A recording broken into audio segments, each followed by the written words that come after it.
A trapezoid is not a dinosaur, by Suzanne Morris. Step up here to try out for my space show.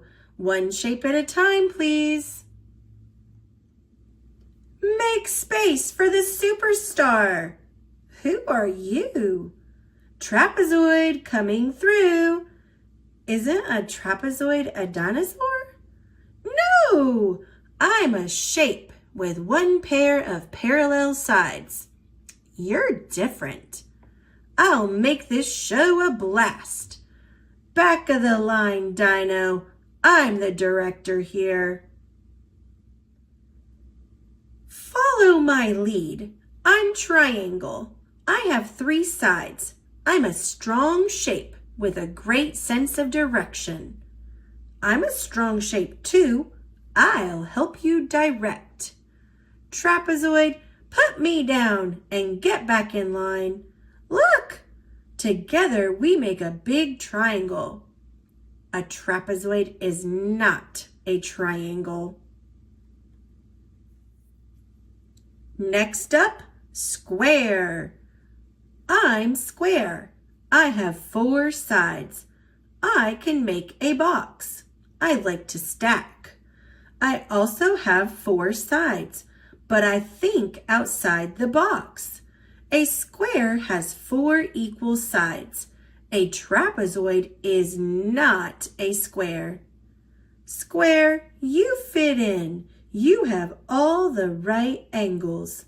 Slide over, trapezoid. I get the part fair and square. Circle is next. I'm circle. I am round. I can roll. I like snacks. I can go round in circles too. Watch me spin. It's my turn now. A trapezoid is not a circle. Circle, you belong in space. I have a role for you. Great point, triangle. I'm ready to roll. And now for the star. I'm star. I should be the star of your show. I have 5 points. 1. A trapezoid is not a star. 2. A trapezoid is not a circle. 3. A trapezoid is not a square. 4. A trapezoid is not a triangle. 5. There are no dinos in space. A trapezoid is not a dinosaur. Star, you are bright. You'll shine in my show. Sorry, trapezoid, you just don't fit in. But I have some good points too. I'll shape up. May I please have a part? I'll do anything. Anything? Okay, try on this costume. You'll be the first trapezoid in space. Really? Thank you. A trapezoid is not a dinosaur. He is not a happy dinosaur. He's spun out of control. He's really bent out of shape. The show must go on. Circle, you're the moon in the show. A full moon. Star, you're a shooting star. I'm over the moon. Square, together we make the rocket. Go! Go where? Reach for the stars. Fly to the moon. You look more like a house. Knock, knock. Who's there? Trapezoid. Trapezoid who? Trapezoid the rocket booster. May I help? Trapezoid, you are a supportive shape after all. We're in great shape for liftoff. Ready for countdown. 5, 4, 3, 2, 1. Blast off! A trapezoid is not a dinosaur. There is space for us all. I forgot my line. These lines are parallel. These lines are not. What did one parallel line say to the other? What? I'll always be by your side.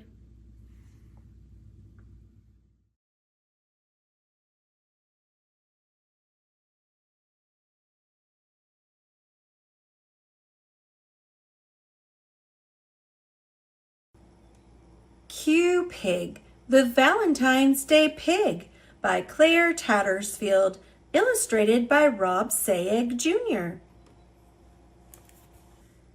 Q Pig loved love. She loved love more than butterflies loved the sky above. Every year on her favorite holiday, which coincidentally was Valentine's Day, she enjoyed spreading love and cheer to every creature far and near. But when the weather got rather iffy, aiming well was rather tricky. She may have stuck some arrows in places she had not intended and accidentally put arrows in hearts that didn't need to be mended. Q Pig, the great lover of love, may have made some mistakes. Now Peanut Butter stopped loving jelly and fell in love with something smelly. Anchovies have joined the picture to make a most disgusting mixture. It looks like Fork has just left Knife, even though they had a perfect life. But now that Fork loves Knife no more, they've moved into a different drawer. Hey, cut it out. Not to worry, Q Pig thought. Maybe these new romances deserve a shot. Remember how butterflies loved the sky above? Well, Q Pig may have compromised their love when a gust of wind threw her arrow off course and the butterfly fell for a horse. Fly away with me. Salt and Pepper always got along fine. Together they made any meal divine. But when a stray arrow changed direction, Pepper was no longer the object of Salt's affection. Love stinks. Q Pig kept on despite the wind and spray, for what else could she do on Valentine's Day? Needle and Thread had been a great team. Now they're falling apart at the seams. Poor Thread just wants Needle back, since Needle left her for a haystack. You make me so happy. Dog and Bone are in a fight. Now Dog won't even take a bite of what was once her favorite bone, since Dog fell for an xylophone. I don't dig this. Paper has always loved Pen so, but Pen was forced to let him go when Paper made the most unusual pair and fell in love with a polar bear. This storm may have caused a mess, Q Pig thoughtfully assessed. You're cool. I'll never let go. Now Q Pig knew she'd miscalculated and made these pairs discombobulated. With the sky now clear, Q Pig saw what she'd done. This Valentine's Day, she knew love had not won. Things hadn't exactly gone as expected, And so Q-Pig sat back and reflected. You can't eat spaghetti without a fork and a knife. You could try with a whisk, but it wouldn't be right. Needle and thread just can't be apart, for who would adorn my undies with a heart? Never before have I seen such a sorry sight. I know in my heart I must make things right. So she flew off again to fix her mistakes, hoping she was not too late. At last, fork and knife have reunited. The love between salt and pepper reignited. Needle and thread's love got a mend, and dog and bone were together again. Paper and pen were together once more, the love between them stronger than before. Peanut butter was back to loving jelly the most. We can all agree peanut butter and anchovies were really gross. Q-Pig really loved love, just as butterflies again loved the sky above. And so she stowed her arrows away until the next Valentine's Day. Q-Pig, thinking of her recent missteps, had no choice but to accept. Sometimes she should just take a day off.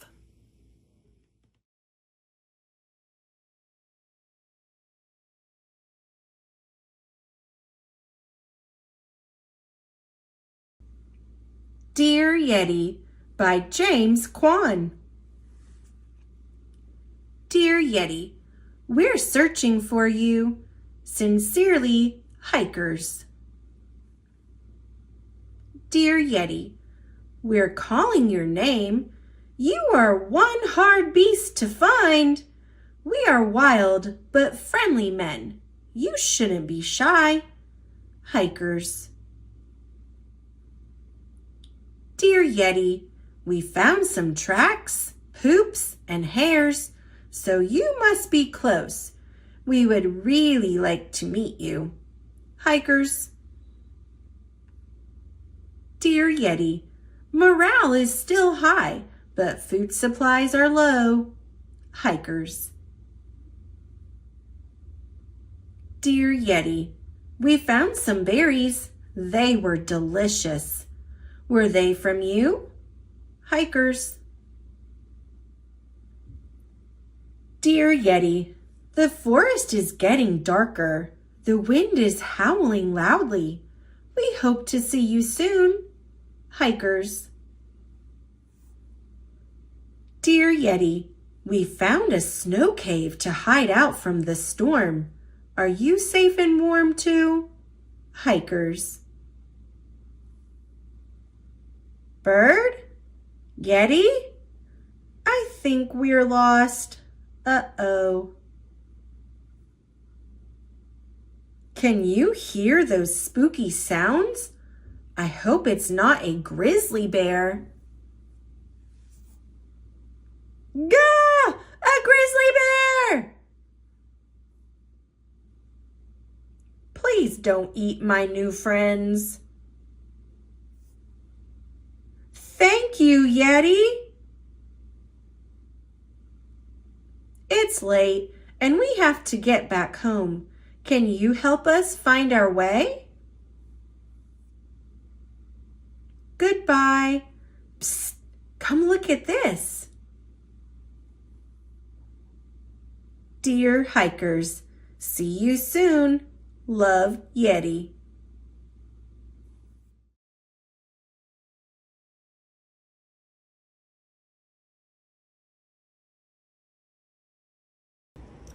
Don't Feed the Coos by Jonathan Stutzman, illustrated by Heather Fox, creators of Llama Destroys the World.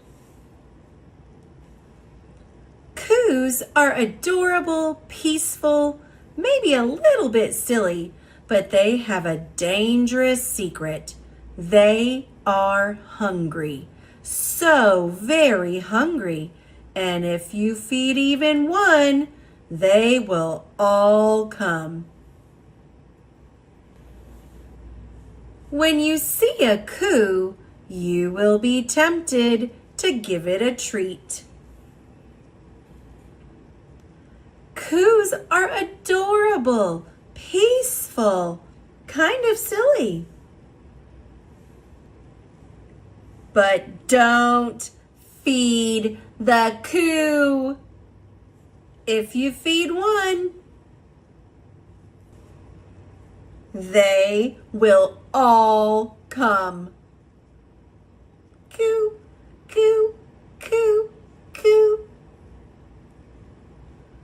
You will try to escape. They will follow you through the park, down the street, all the way home. Your mother will not be pleased. Wherever you are, they will be too. At orchestra practice, at the arcade, even at karate lessons, your sensei will not be pleased. Coo, coo, coo. And to thank you for feeding them, the coos will leave poos. Coo poos everywhere. Coo poos covering everything. You will lose your socks to the coos poos, your backpack, your bed. Your mind! All because you fed the coos. You will do anything to make them leave. Nothing will work. Coo, coo, coo. No matter what scheme you cook up, go away, no coos allowed, private property, coo-free zone, coos not welcome, coo shall not pass. Your plans will fail. They will eat and eat and eat and coo and poo on everything. Private pooperty, coo zone, coos allowed, coos welcome. Do not go away. Coo, coo shall pass. Cool, wow, coo, coo, coo. So, just accept your fate. Coos aren't so bad once you get to know them. Give them names. Knit them scarves. Lizzie, Neil, Luna, Doug, Milo, Mel, Linus, Gimli, Babs, Chomp, Gordon, Mary, Tuddy, Steve, Buster. Make them part of your family. Take them on walks in the park. Coos love the park. A healthy coo is a happy coo. You're getting the hang of this, kid. Embrace your coos because they will be your coos till the very end. There is absolutely, positively no way to get rid of them. Clever child. It looks like there is a way. Coo, coo, coo.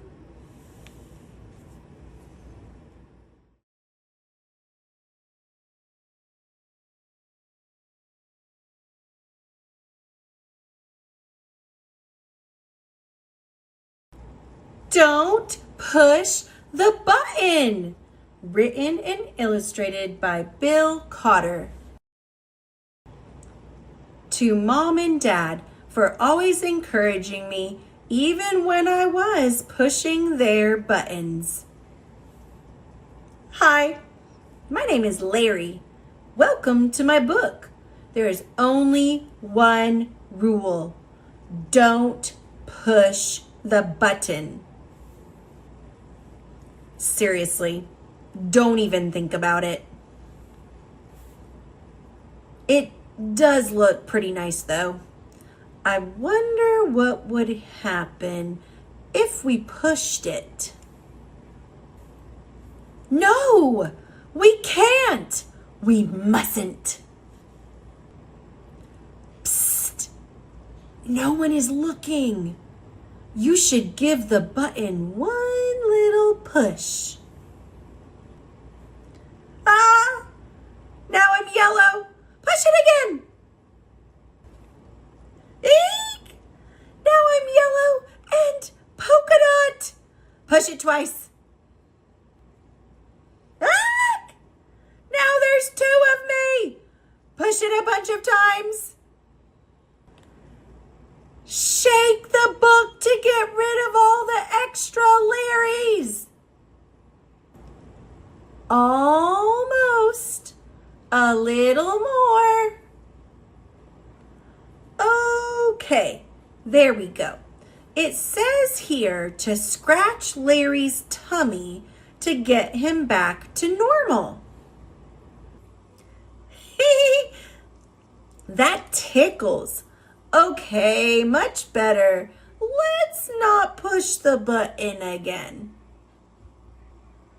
But that was kind of fun.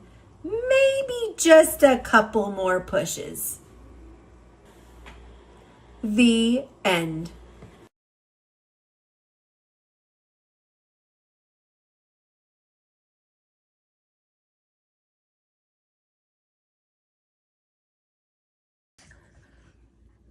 Escargot and the Search for Spring. Story by Dashka Slater. Pictures by Sydney Hansen. Bonjour! I was hoping you would open this book. You are looking very nice today. Perhaps you would say the same thing about me? Of course, a beautiful French snail like escargot looks nice every day. But do you think I seem a little pale? Does it seem like my eyes are not so bright? Do my tentacles look droopy? Perhaps my trail isn't quite as shimmery as before. I was afraid of this. It has been a long winter, and escargot is suffering from ennui, which is the feeling you have when you are bored with everything. I am tired of making snow angels and snow snails and wearing cozy sweaters. I am even tired of hot chocolate. But now I must tell you something terrible. So terrible you might faint. I am fainting just thinking about it. Perhaps you can fan me so I recover. Okay, I will tell you the terrible thing. Escargot is trapped. There is an enormous snowbank blocking the front door.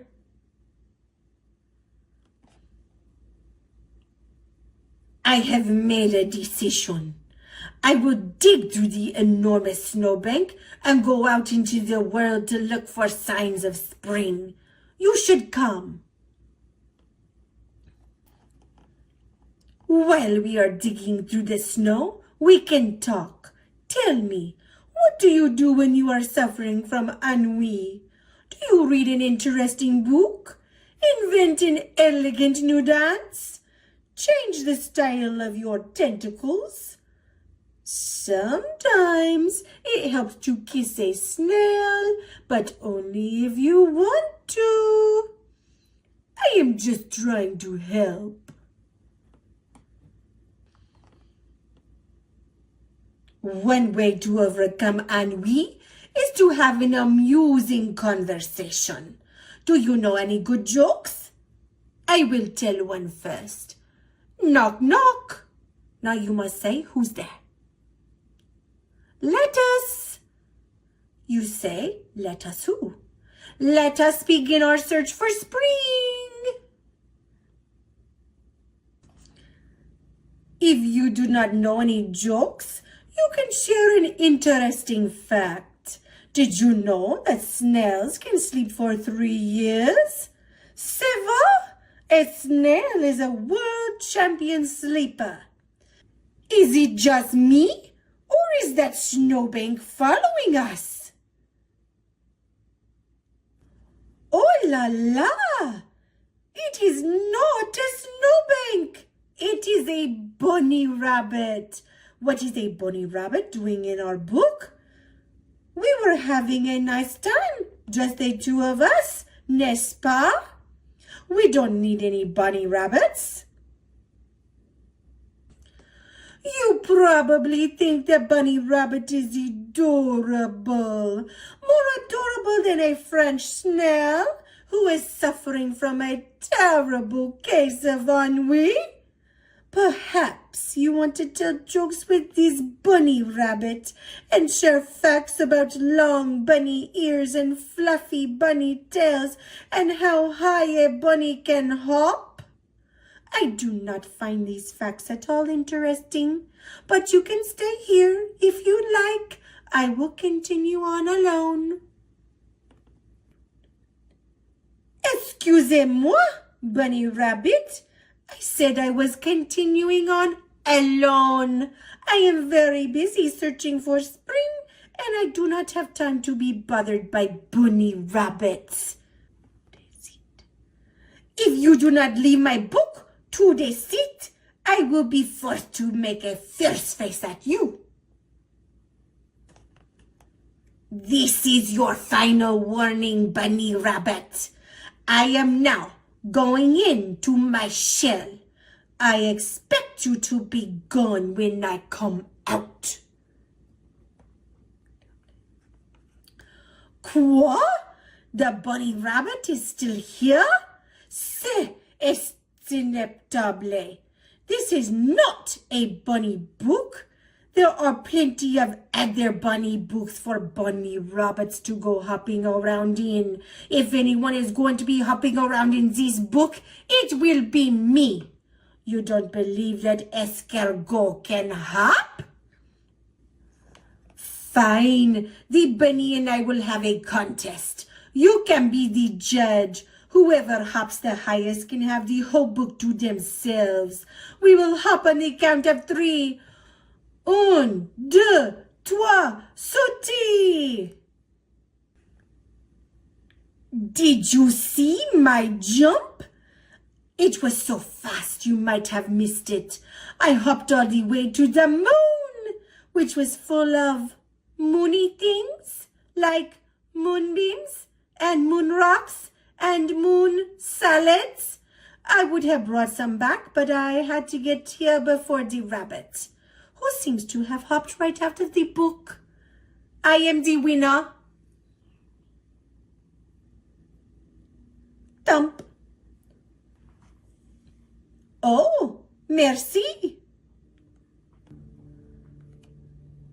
It is possible that I don't have ennui after all. Maybe I was just hungry. A hungry snail is a sad snail and also a rude snail. Perhaps the bunny rabbit would like to stay in my book after all. The sun is shining, the birds are singing, the snow is melting, and look, flowers, the first sign of spring. Let us eat them together. Bon appetit!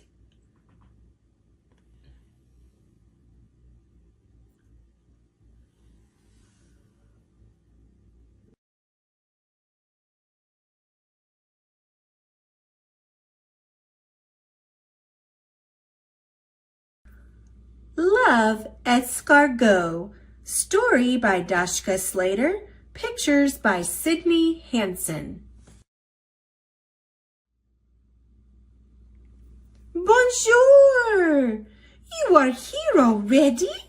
I have not finished getting dressed, but that's okay. I don't mind. You will help me decide what to wear. This is my beanie. I wear it when I am full of beans, but today I'm full of salad with a few croutons and a light vinaigrette, so I cannot wear the beanie. What about the fedora? I wear it when I want to be fancy and adorable and fedorable. Do you think it is too big for me?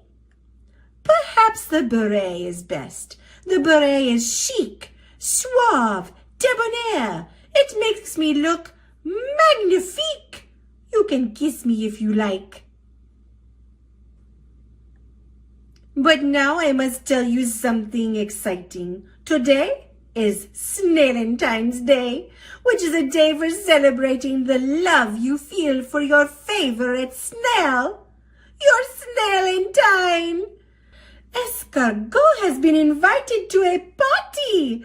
All the snails will be there, eating canapes and crudités and exchanging beautiful cards. You should come. Perhaps you will find your Snailentine. You are a snail, aren't you? You are beautiful enough to be a snail, even if your tentacles are unusual. But when you wave them in the air, no one will care. The secret to being a beautiful French snail is joie de vivre, which is the happiness you bring to waving your tentacles. Let us wave them together. Voila! You are a snail.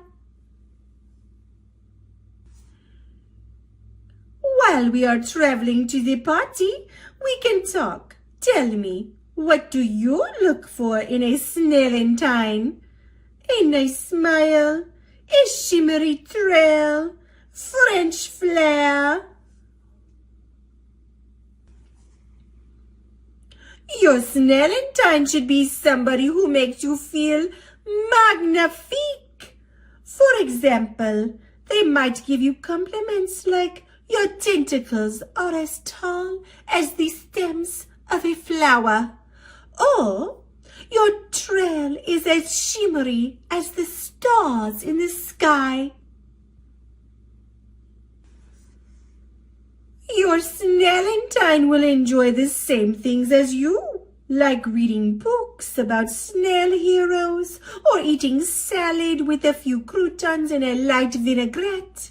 They might call you a cute nickname like my little cabbage, or my apple core, or my flea. Maybe those sound cuter in French. Don't take this the wrong way, but I noticed that your shell is missing. Did you forget to put it on this morning? It's not that I care about your shell, it's just that we are going to a Snailentine's Day party. If you do not have a shell, people might think you are a slug. Not me, of course. I know you are a snail. Without your shell, you will have to find another way to hide when you feel shy. Even a fierce French snail like Escargot sometimes feels shy at parties. Perhaps you can hide behind a convenient plant or rock. Or you can use your tentacles. Let us practice shy hiding together. Voila! It is like you are invisible. You are a very clever snail.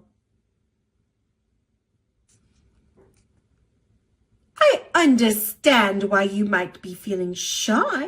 You are wondering, will there be dancing at this party, Escargot? Because I do not know all the latest snail dances. Do not worry. I will teach you. The secret to being an excellent snail dancer is to do it with élan, which is a mix of style and enthusiasm. Let us practice dancing with Leisan. First, the shell swivel. Next, the foot wiggle. Add the tentacle shake and the shimmery slide. And voila! You are a dancing snail. Chance, we have danced ourselves all the way to Snellentine's Day party. Do I look all right? Do I have lettuce in my teeth? Is my shell on straight? Maybe you should give it a little polish. On the count of 3, we will go inside. 1, 2, 3. Actually, why don't you go first? I will count and you will turn the page. 1, 2, 3. But this is not the right party. This party has crudités and canapés, but no snails. Welcome to my Valentine's Day party. Hello, I'm Valerie. I couldn't help noticing your beautiful shell. It's the color of a cozy burrow, and you wear your beret with such distinctive flair. I was wondering if you ever, sometimes, with the right music, like to dance? The vol is actually charmant. Her crudités are delicious, and she waves her whiskers with so much joie de vivre. She makes me feel magnifique. Do you think, perhaps, she could be my Valentine? But that does not mean I have forgotten my Snellentine. Can you guess who it is? Marie, it's you! To my little cabbage. You are my favorite snail. Love and kisses, escargot.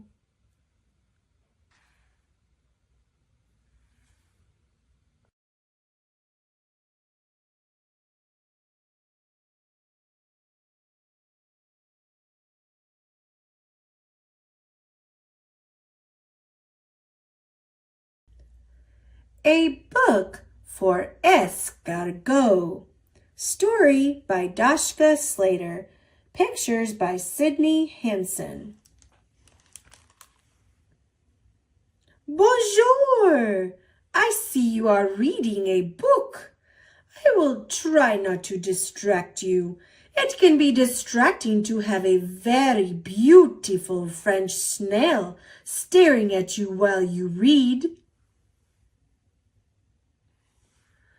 My name is Escargot, and I am on my way to check out a book at the library. It will be a French cookbook filled with delicious French recipes. Escargot is going to cook something new. You should try something new as well. Have you ever kissed a snail? Now might be a good time to try it. While we are traveling to the cookbook section, we can talk. Tell me, what is your favorite book? Is it Goldie Tentacles and the Three Snails? Harry Gastropotter and the Chamber of Salads? Goodnight Snail, the Very Hungry Snail, Where the Wild Snails Are? There are so many books to choose from. Books about dog superheroes and guinea pig detectives and flamingo astronauts and halibut firefighters, all having exciting adventures. But I must tell you something sad about these books. So sad you might cry. I am crying just thinking about it. Will you wipe my eyes for me? And also my nose. It's okay to use your sleeve. Okay, now I will tell you the very sad thing.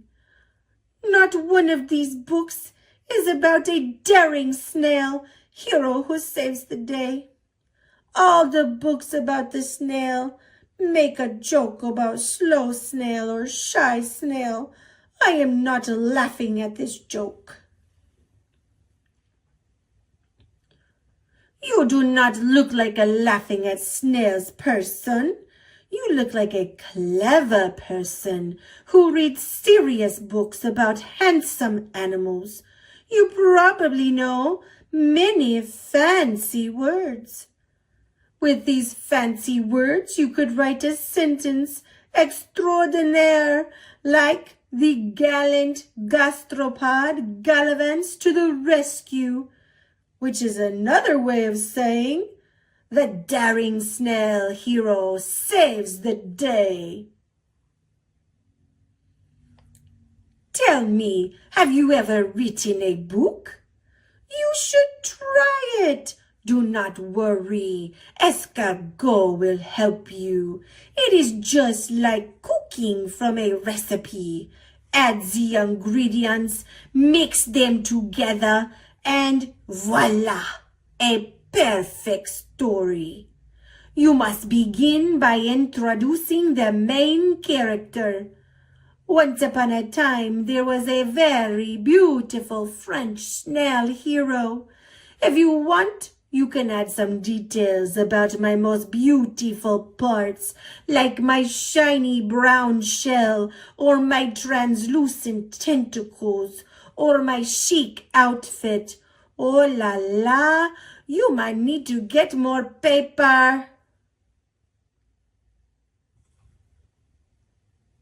But perhaps you think the main character of a story must have a problem, Escargot. You are so handsome, suave, and smart. What problem could you possibly have? I will tell you. Always I eat salad with a few croutons and a light vinaigrette. It is magnifique. But one day I wake up and I have a strange feeling. I am bored of eating salad.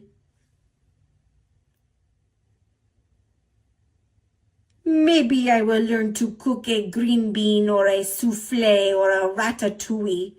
Anything could happen when you have a daring snail hero like Escargot.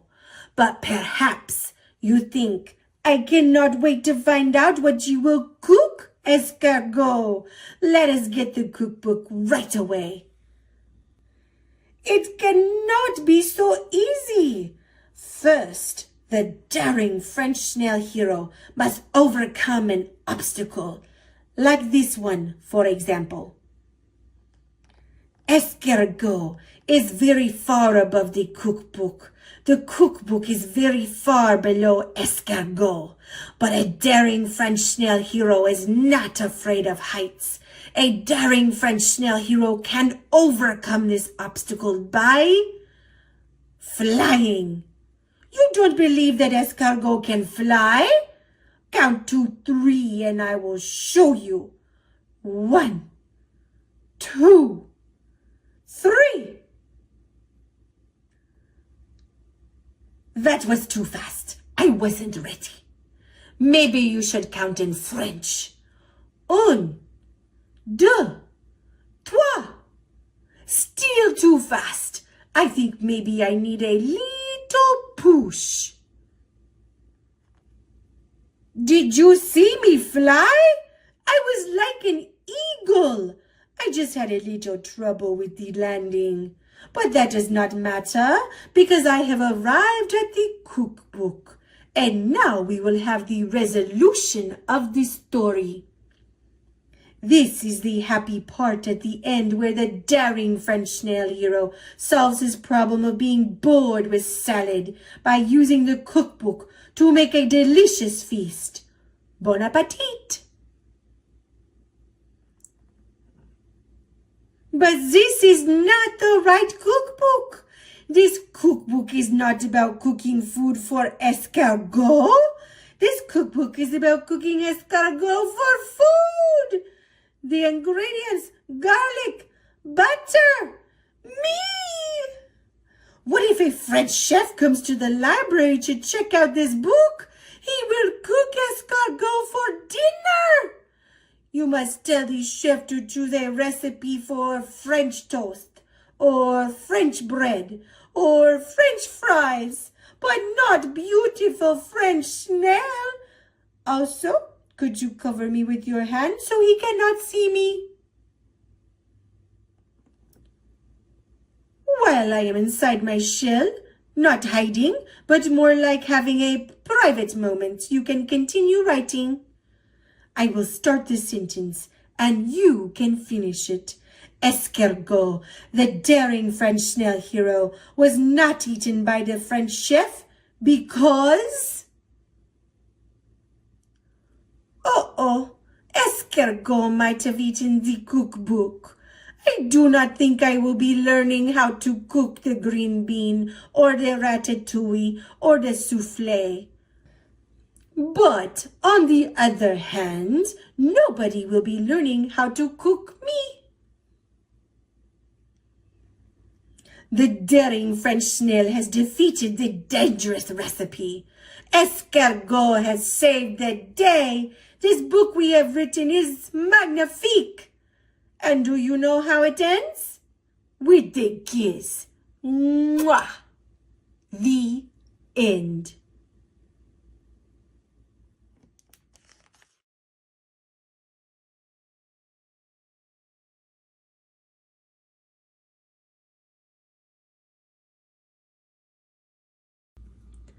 Escargot. Story by Dashka Slater. Pictures by Sydney Hansen. Bonjour. I am Escargot. I want only two things: to be your favorite animal, to get to the delicious salad at the end of this book. Are you ready? On your mark, get set, go! Bonjour! I see you are staring at me. I don't mind. My name is Escargot, and I am such a beautiful French snail that everybody stares at me. Right now I am traveling to the salad at the end of this book. It is a beautiful salad with croutons and a light vinaigrette. You should come. I just need a little push to help me start. While we are traveling, we can talk. Tell me, what do you think is my most beautiful part? My shell? My neck? My tentacles? Oh la la! It is so hard to choose. That is because all of escargot is magnifique. You can kiss me if you want. Let's talk about our favorite animals. Is yours the dog, the cat, the platypus, the wildebeest, the llama, the hippopotamus, the snail?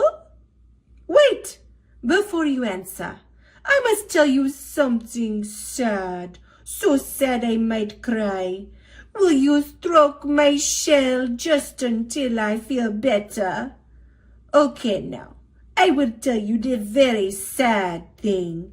Nobody ever says their favorite animal is the snail.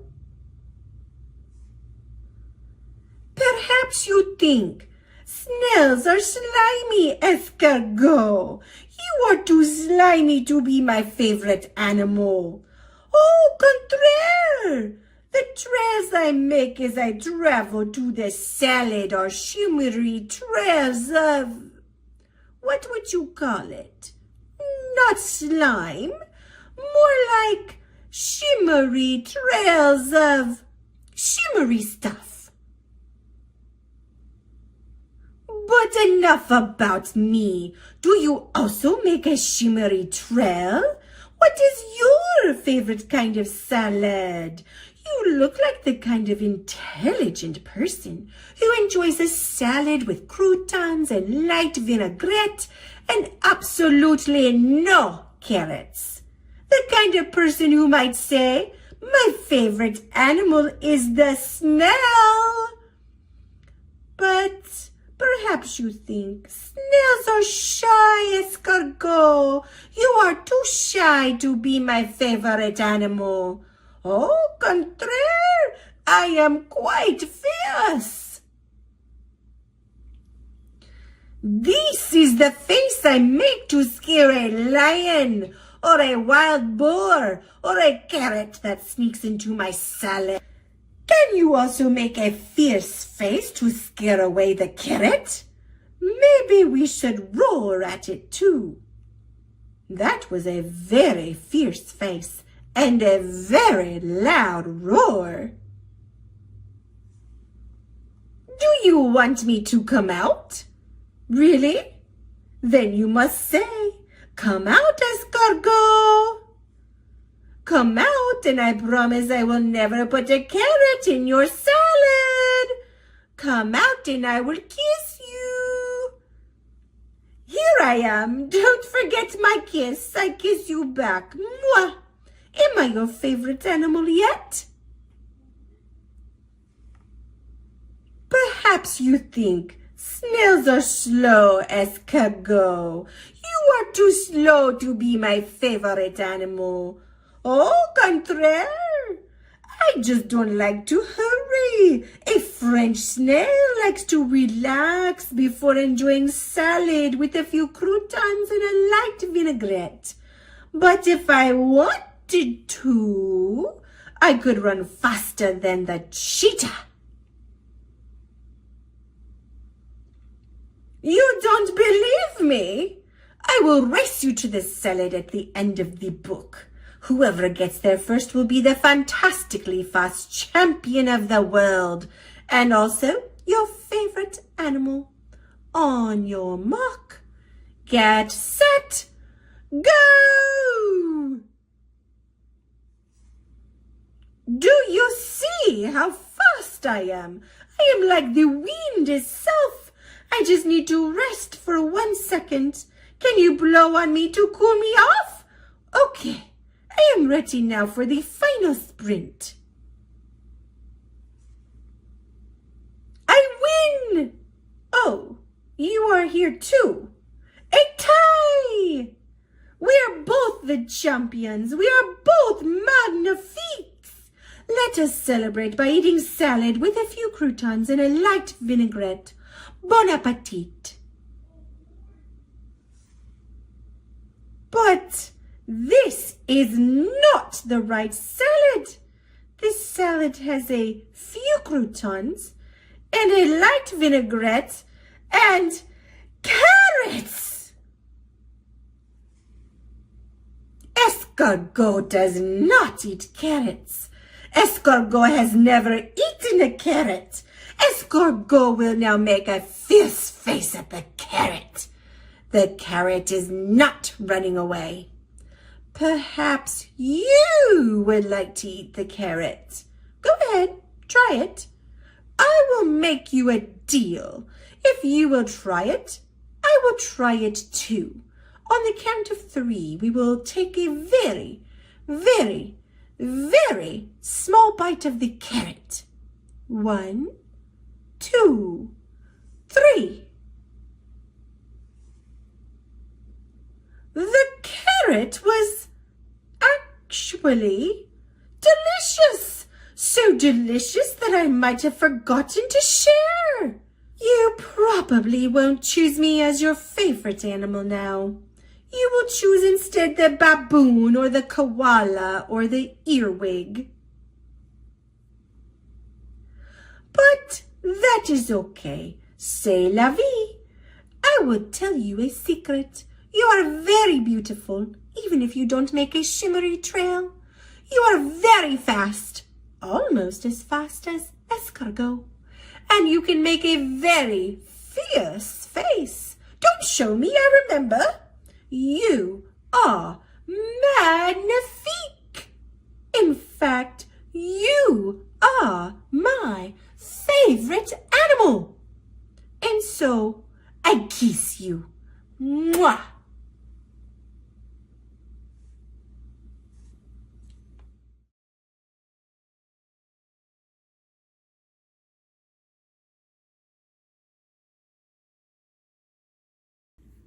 Flight School by Lita Judge, creator of Red Sled and Red Hat. I was hatched to fly, said Penguin. When do classes start? But you, dear, are a penguin, Teacher replied. Undeniable, said Penguin, but I have the soul of an eagle. Teacher and Flamingo weren't so sure, but they let Penguin stay. Flight practice started immediately, like this: flip, flap, flap, and up, up, up. Penguin and the other birdies practiced for weeks. At last, all the birdies were cleared for their first flight. One by one, they took to the wind. And then it was Penguin's turn. Geronimo! Gablub. I'm sorry, Birdie, said Teacher. Penguins just aren't built to fly. How can this be true? Thought Penguin. In my heart, I live on the wind. But as he watched his classmates fly high above, he knew it was time to go home. Penguin was too broken-hearted to even wave goodbye. His teachers didn't know what to do. Then Flamingo had an idea. Wait! Let's try again. Flip, flap, flip, flap, flap. And up, up, up. Suddenly, Penguin was soaring above the sea and the clouds. Penguin was right. He did have the soul of an eagle. He just needed a little help with the technical parts. But however he felt inside, he still had the body of a little round penguin. But Penguin didn't care. He had soared on the wind, just as he had done in his dreams. He left flight school a happy little penguin. It wasn't long before he came back. My friend Ostrich has the soul of a swallow. Eep.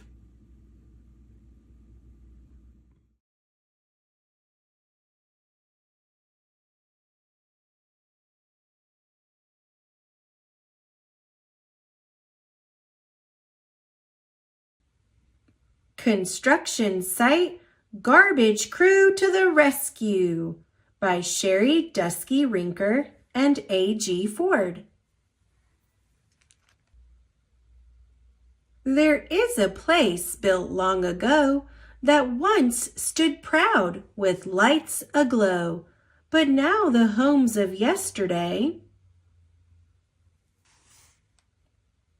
are vacant and in disarray.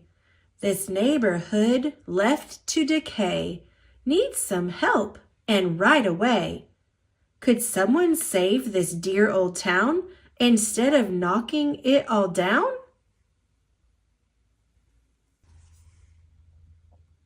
Today, this big, hard-working crew has new, important work to do. They're planning to do something great. This time, the team will renovate.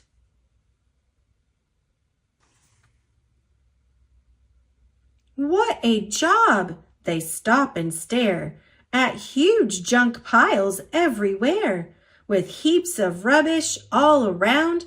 There's not one clear spot to be found. Dump truck sighs a long, low huff. What do we do with all this stuff?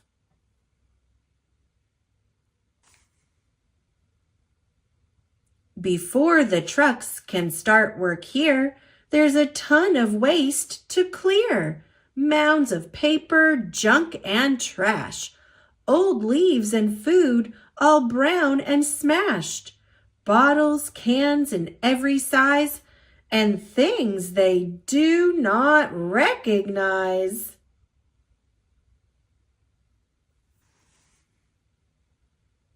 They'll need big help to clear and haul, and honk! They know just who to call. Help is coming, they can tell, because pee-wee,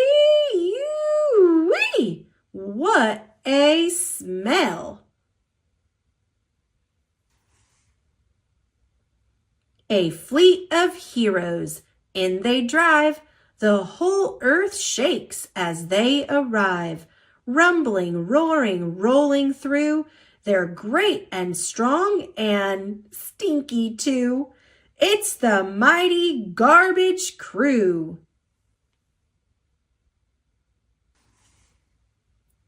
First, roll-off truck leads the pack, a huge container on his back.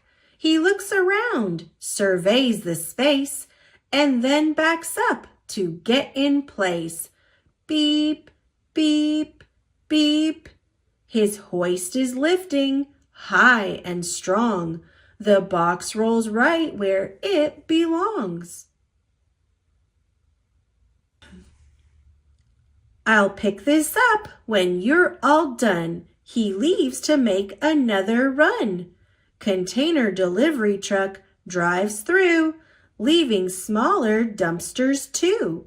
She sets them up in one low row. Now big trash has a place to go. Here's flatbed rolling to a stop with special cargo up on top. She's helping with the cleanup plans. Here's a load of garbage cans. Skid steer rolls to flatbed's gate, and now the two cooperate. Flatbed sets cans on the ground, and skid steer drives them all around.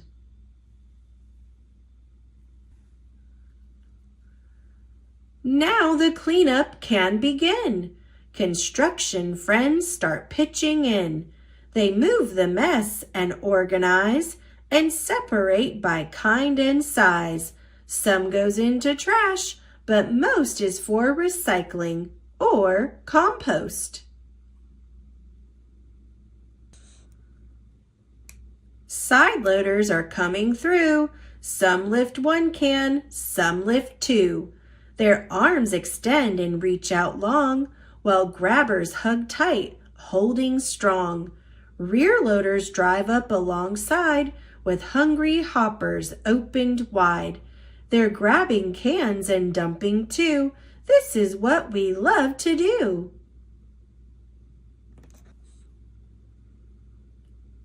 Front loaders lift dumpsters large and small. Strong forks hold firm. Dumpsters don't fall.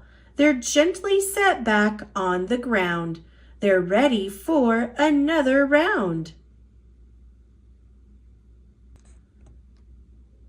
Garbage trucks are rolling, lifting, working long and strong, persisting.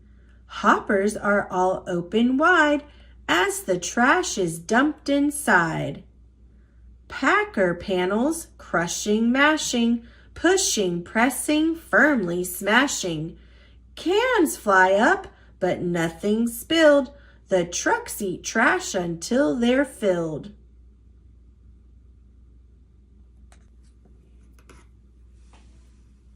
Container forks, arms, packer panel, hopper cover, rear door, body, rear light, and container arm lift.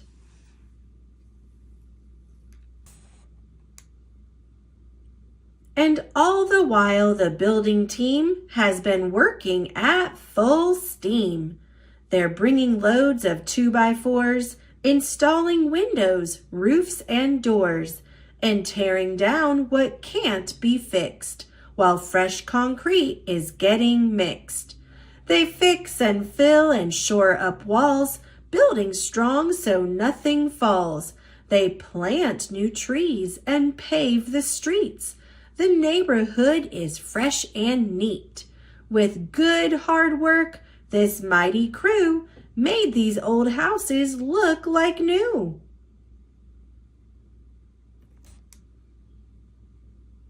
Garbage trucks make one last run to tidy up, and then they're done.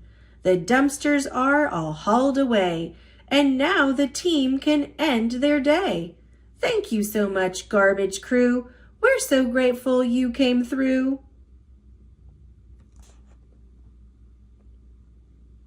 A job well done by all, they know, but now it's late and time to go.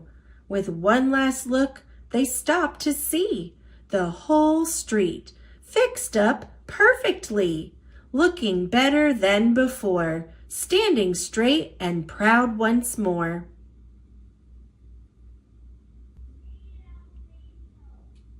Off they rumble, roll, and roam. With houses finished, they head home. This renovation went just right. Great job, crew. Now, shh, good night.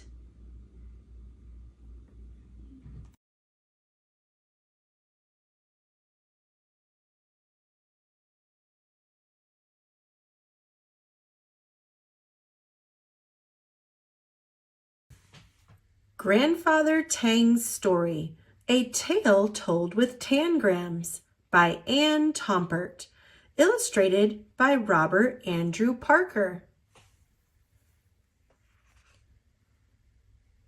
Grandfather Tang and little Sue were sitting under a peach tree in their backyard.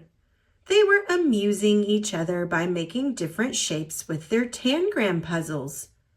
"Let's do a story about the fox fairies," said little Sue. So Grandfather Tang arranged his 7 tangram pieces into the shape of a fox. Then Grandfather Tang made another fox with little Sue's 7 tangram pieces. Little Sue clapped her hands as her grandfather began. Although Chow and Wu Ling were best friends, they were always trying to outdo each other. One day, this rivalry almost brought their friendship to a tragic end. They were sitting under their favorite willow tree beside a river talking about their magic powers. "I can change myself into a rabbit as quick as a wink," boasted Wu Ling. "I'll bet you can't do that." "I can too," said Chow. "Cannot," said Wu Ling. Anyway, actions speak louder than words, and he changed himself into a rabbit. "Not bad," said Chow, smoothing his whiskers, "but watch me do better than that." And before Wu Ling could blink, Chow changed from a fox into a dog. Now, when Chow changed himself into a dog, he not only looked like a dog, but he felt like a dog and acted like a dog. He bared his teeth and lashed his tail. Wu Ling shivered and twitched his nose. "I love rabbits," Chow growled, "and I'm going to get you and gobble you up." The dog edged closer and closer. Wu Ling's eyes grew bigger and bigger. He was too frightened to move at first. But then he thought, "I'll be safe if I can climb up the willow tree." His little puff of a tail grew long and bushy, and his tall ears shrunk as Wu Ling transformed himself into a squirrel. Wu Ling sprang into the willow tree and scrambled to the top. Chow will probably turn himself into a cat so he can climb up the tree after me, Wu Ling said to himself. But he'll never catch me. I'll jump from tree to tree, and he won't be able to follow me. Of course, Chow thought about changing himself into a cat, but that's just what Wu Ling expects me to do, he said to himself. What can I do to surprise him? He thought and thought. I know. I'll swoop down upon him from above, and he turned himself into a hawk. Chow circled round and round in the sky above the willow tree, searching for Wu Ling. Wu Ling peered through the leaves of the tree, looking for Chow on the ground. Round and round, Chow circled the willow tree until he spied Wu Ling.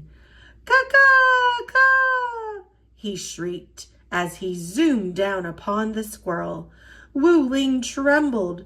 Chow's beak looked sharp enough to pierce right through him. If only I lived in a shell house, he thought. Then Chow couldn't hurt me. Chow stuck out his fierce claws to seize Wu Ling, but Wu Ling dove toward the river below the willow tree, and as he dove, he tucked in his head and tail and legs, turned green, and changed into a turtle. Wu Ling climbed up on a mossy rock in the middle of the river. He thought he was safe because he looked as if he were part of the rock. Chow circled round and round, searching and searching, until his sharp eyes spotted the turtle. Then he swooped down, down, down toward him. But just as Chow reached him, Wu Ling plunged into the water. "Follow me and you'll drown," he cried. "Don't worry," cried Chow, plunging right behind Wu Ling. His body grew longer, covered with scales. He whipped the water with his long, wicked tail, and he snapped his spike-toothed jaws as he turned into a crocodile. Wu Ling circled round and round as he plunged down, down, down to the bottom of the river. Chow lashed his wicked tail as he plunged after Wu Ling. Just as they reached the bottom, Chow clamped Wu Ling in his spike-toothed mouth. "Now I've got you," he bellowed through his clenched teeth. "Oh, no, you haven't," cried Wu Ling, who grew smaller and smaller and changed himself from green to gold as he transformed himself into a goldfish. And he swam out of Chow's mouth between his spiked teeth. Then he hid in a patch of cattails.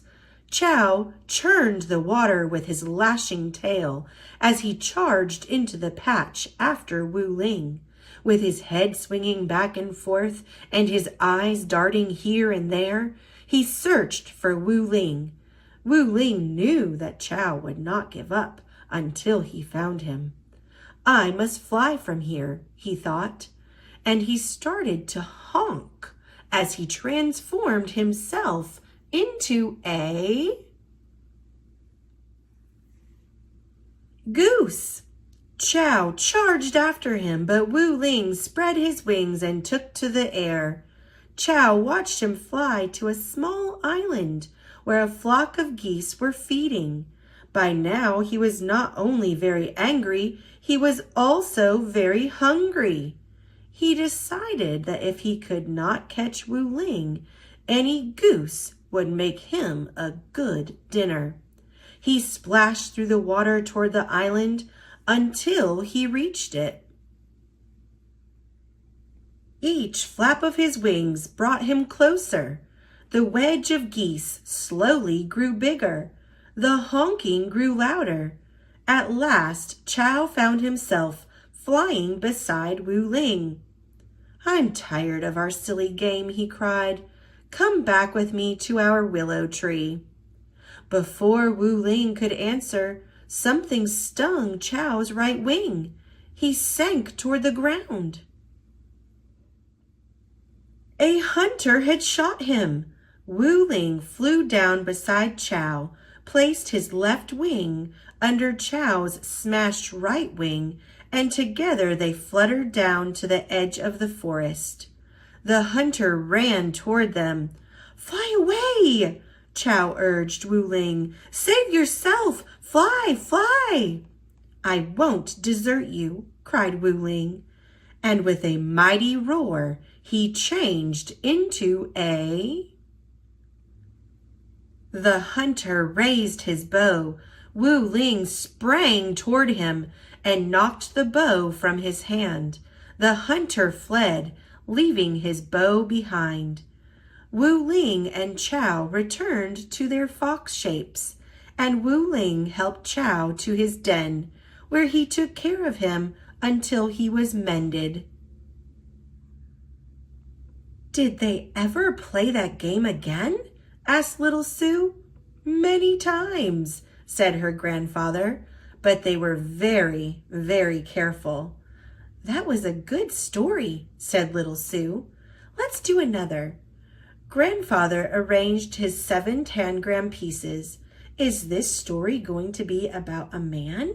asked little Sue. "Yes," said her grandfather. "He's old and he's tired. He wants to sit under a tree and rest a while." "Is he a grandfather like you?" asked little Sue. "Yes," said her grandfather, "just like me." Little Sue arranged the 7 pieces of her tangram beside her grandfather's. "Is that a little girl?" he asked.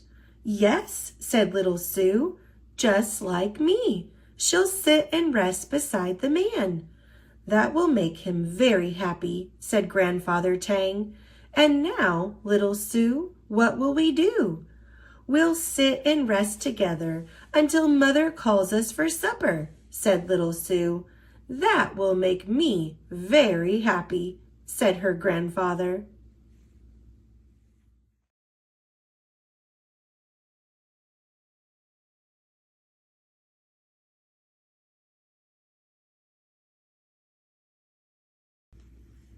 How to Catch a Snowman by Adam Wallace and Andy Elkerton. I don't thumpity thump or give warm hugs. That's for my friends to do. These clever kids will try to trap me, but who will catch me? You? That first trap was a good attempt. Your running made me smile. Your net of scarves might have done the trick, but it's left you all in a pile. Now this trap is an improvement, and my escape is no guarantee, but I'll skate fast and with a spin, you're covered in snow like me. A snowman who loves summer? I've heard of this before. What you didn't know is I can fly. Stand back and watch me soar. Chasing me down the hillside, you're really good at skiing, but when I bounce into a snowball, I'm really good at fleeing. I have to admit, that trap you made was a clever use of snow, but I can see that it's a trick. It's time for me to go. Free snowman snacks. A snowman shop! That's quite a treat, made special just for me. Perhaps I'll grab a hat or scarf, or maybe 2 or 3 snowman accessories. You built me with a carrot nose. I think that's kind of cute, but cuter still is trying to catch me with vegetables and fruit. This winter wonderland is great, so bright and full of fun, but snow globes can't hold me for long. Too bad I've gotta run. Woohoo!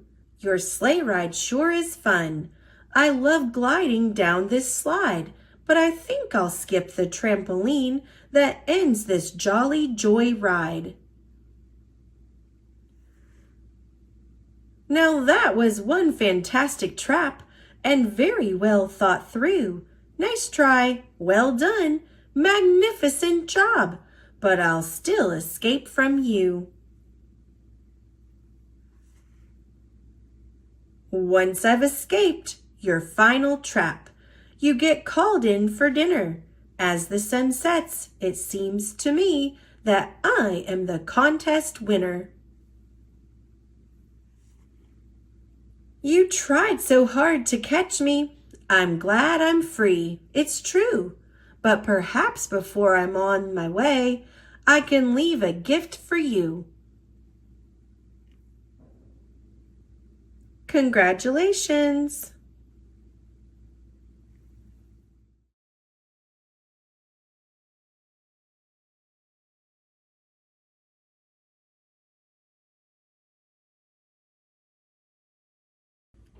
Icky Bug Shapes by Jerry Pallotta, illustrated by Shannon Bersani.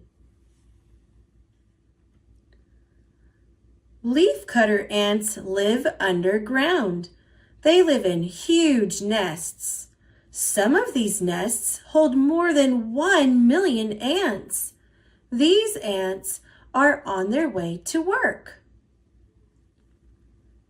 Every ant has a job to do. Some leafcutter ants are scouts. They tell the other leafcutter ants where to find the nice leaves. The leafcutter ants start walking up the tree. Up they go toward the juicy leaves. The ants with big jaws do the cutting. The largest ants are the guards. They protect the other ants. All leafcutter ants work as a team. Triangle. Leafcutter ants have jaws like scissors. This ant just cut out a triangle. A triangle is a shape with 3 straight sides. Each side of this triangle is the same length. Here is a triangle spider. Most spiders are round. As you can see, this spider has a body shaped like a triangle. The triangle spider uses its thorny front legs to catch bugs. No, this is not an alien from another planet. It is the face of a praying mantis. This insect's head is shaped like a triangle. Now that you are experts at finding triangles, look at this bug. Can you see a triangle shape somewhere on its body? Circle. This leafcutter ant just cut out a perfect circle. A circle is a round shape.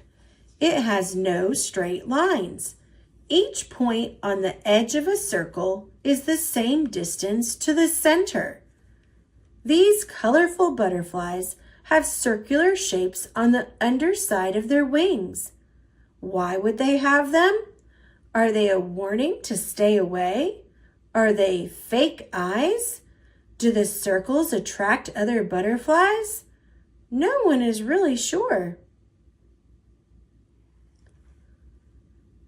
Bumblebees are fuzzy all over. These are not bumblebees. They are carpenter bees. They have a smooth, shiny abdomen. Carpenter bees make their nests by chewing holes into wood. They can even chew a circle into the side of a house. Here is a weevil from Southeast Asia. It looks like someone designed it in art class. There are shapes everywhere in nature. Square. These leafcutter ants have cut out a square. A square is a shape with 4 sides that are the same length. All 4 corners of a square are at right angles, just like the pages of this book. Here are 2 moths back to back. Their bodies are positioned just right to make a square. A square is a very hard shape to find in the wild. 4 hungry caterpillars are looking for a tasty leaf. One is walking left. One is moving right. One is going up and one is traveling down. As they inch along, the square shape will disappear. Here are 2 lacewings. They have stopped to take a rest on a clothesline. Each lacewing has 4 wings. Their long, skinny hind wings line up to form a square. Oval. This leafcutter ant cut out an oval. An oval is a shape that looks like a stretched circle. The wind just blew this ant off the tree. Whoa! There it goes.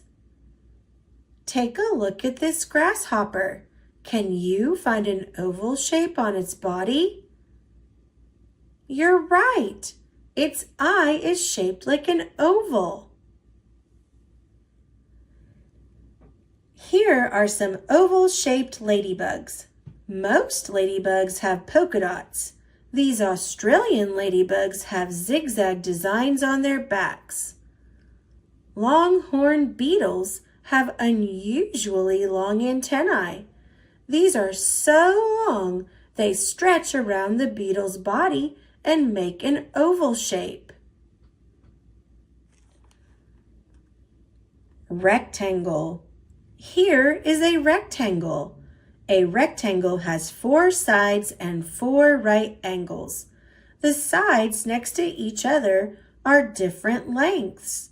The opposite sides are the same length. Walking sticks do not look like bugs.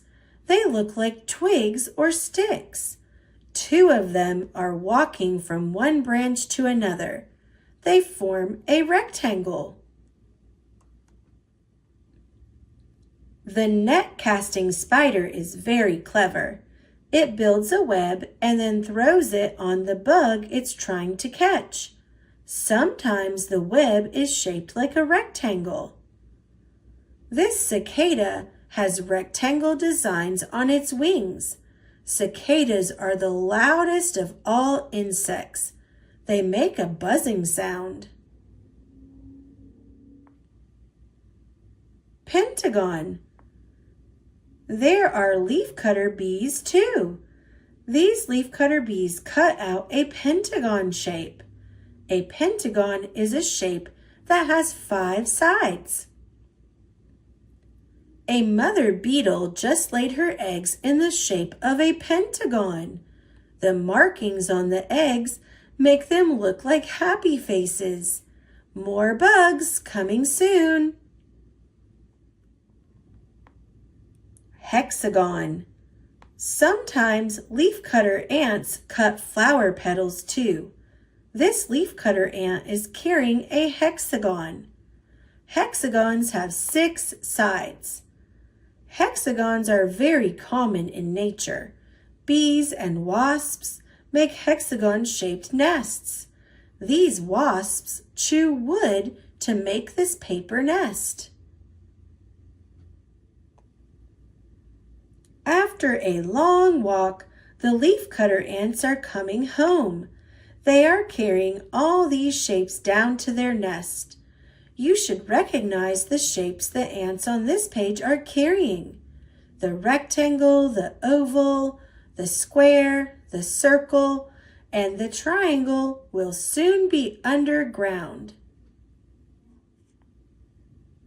Inside the nest, the smaller leafcutter ants chop the leaves into tiny pieces.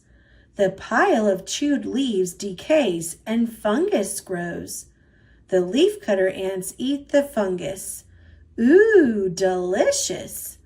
They grow their own food. Wow! Leafcutter ants are farmers.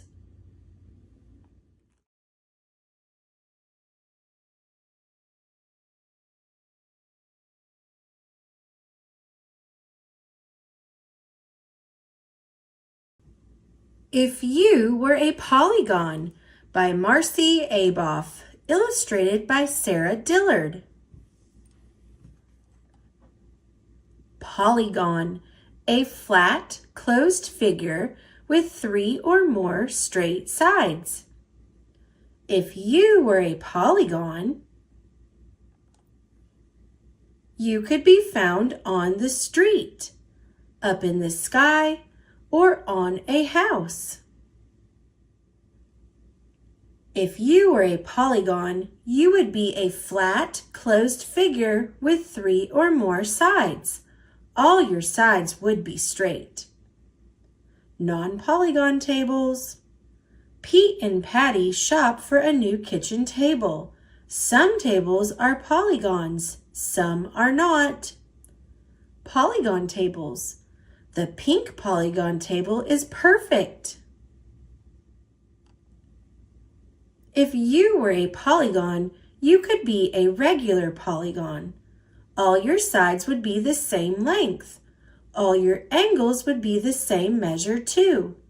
Piper obeys each regular polygon she sees.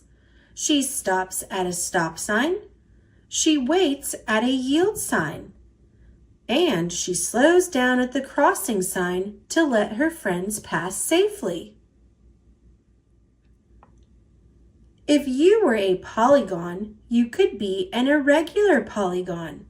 All your sides would not be the same length, or your angles would not be the same measure. Howard, Hillary, and their 3 little hippos fly kites in the park. Each kite is an irregular polygon. If you were a polygon, the points at which your sides meet would be called vertices. One point is called a vertex. Ozzy and his friends cut paper stars and hang them. Each star has 12 points, or vertices. If you were a polygon, you could be a triangle. You would have 3 sides. Dougal draws his dream home. The roof is shaped like a triangle. If you were a polygon, you could be a square or a rectangle. You would have 4 sides. Dougal draws square windows. The door is shaped like a rectangle. If you were a polygon, you could be a pentagon. You would have 5 sides. The forest animals welcome their new bird neighbors. 5 squirrels hold a sign shaped like a pentagon. If you were a polygon, you could be a hexagon with 6 sides. Or you could be a heptagon with 7 sides. 6 rabbits hold a sign shaped like a hexagon. 7 mice hold a heptagon-shaped sign. If you were a polygon, you could be an octagon. You would have 8 sides. Ollie the octopus sleeps in a bed shaped like an octagon. If you were a polygon, you could be a nonagon. You would have 9 sides. Carly and her 8 sisters sleep in a nonagon-shaped bed. Each cat gets 1 side of the bed. If you were a polygon, you could be a decagon. You would have 10 sides. Beautiful paintings hang in the Decagon Museum. Each painting has 10 sides. You would have at least 3 straight sides if you were a polygon. Spot the polygons. Look at the shapes below. How many are polygons? Of the shapes that are polygons, how many are regular polygons? How many are irregular polygons? Did you say there are 5 polygons? Number 1, 2, 3, 4, and 5 are polygons. There are 2 regular polygons, 2 and 4. There are 3 irregular polygons, 1, 3, and 5. Shape 6 is not a polygon. Do you know why? That's right. It doesn't have straight sides.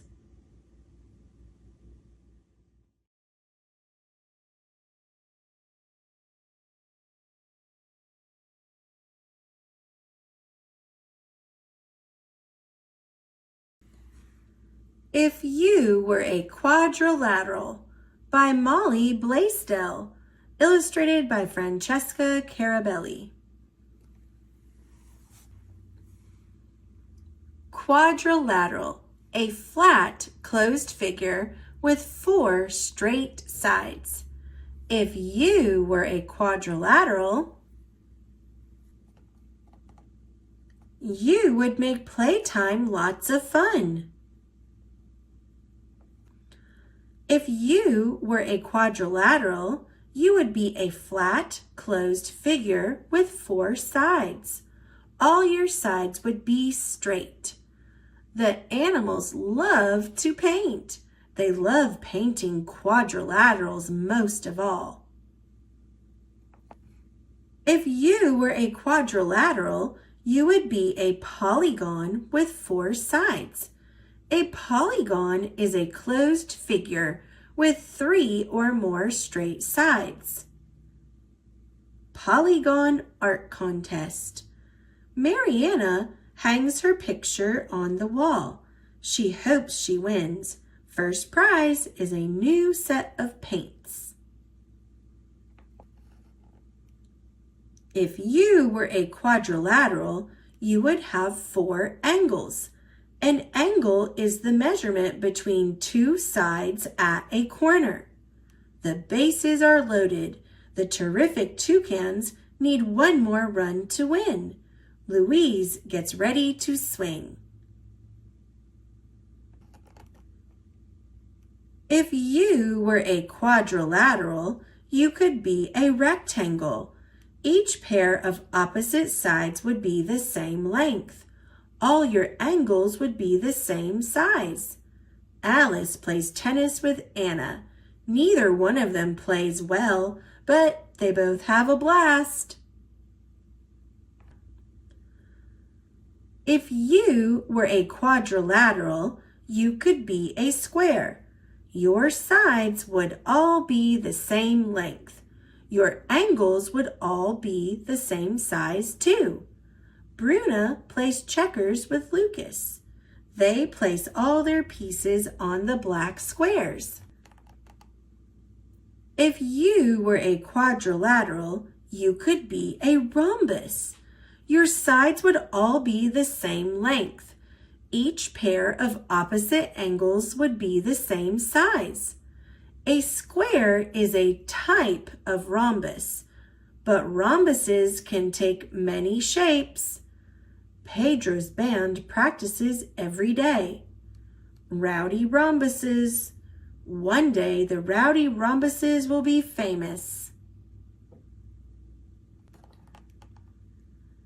If you were a quadrilateral, you could be part of a special family called parallelograms. Each pair of opposite sides would be the same length. The opposite sides would also never touch or cross each other. They would be parallel. Squares, rectangles, and rhombuses are all types of parallelograms. Camilla and her family work out at the gym. They stretch, lift weights, and tumble on mats shaped like parallelograms. If you were a quadrilateral, you could be a trapezoid. Only two of your sides would be parallel to one another. Everyone grabs a kite and races up the hill. Last one up is a rotten egg. You could fly high in the sky if you were a quadrilateral.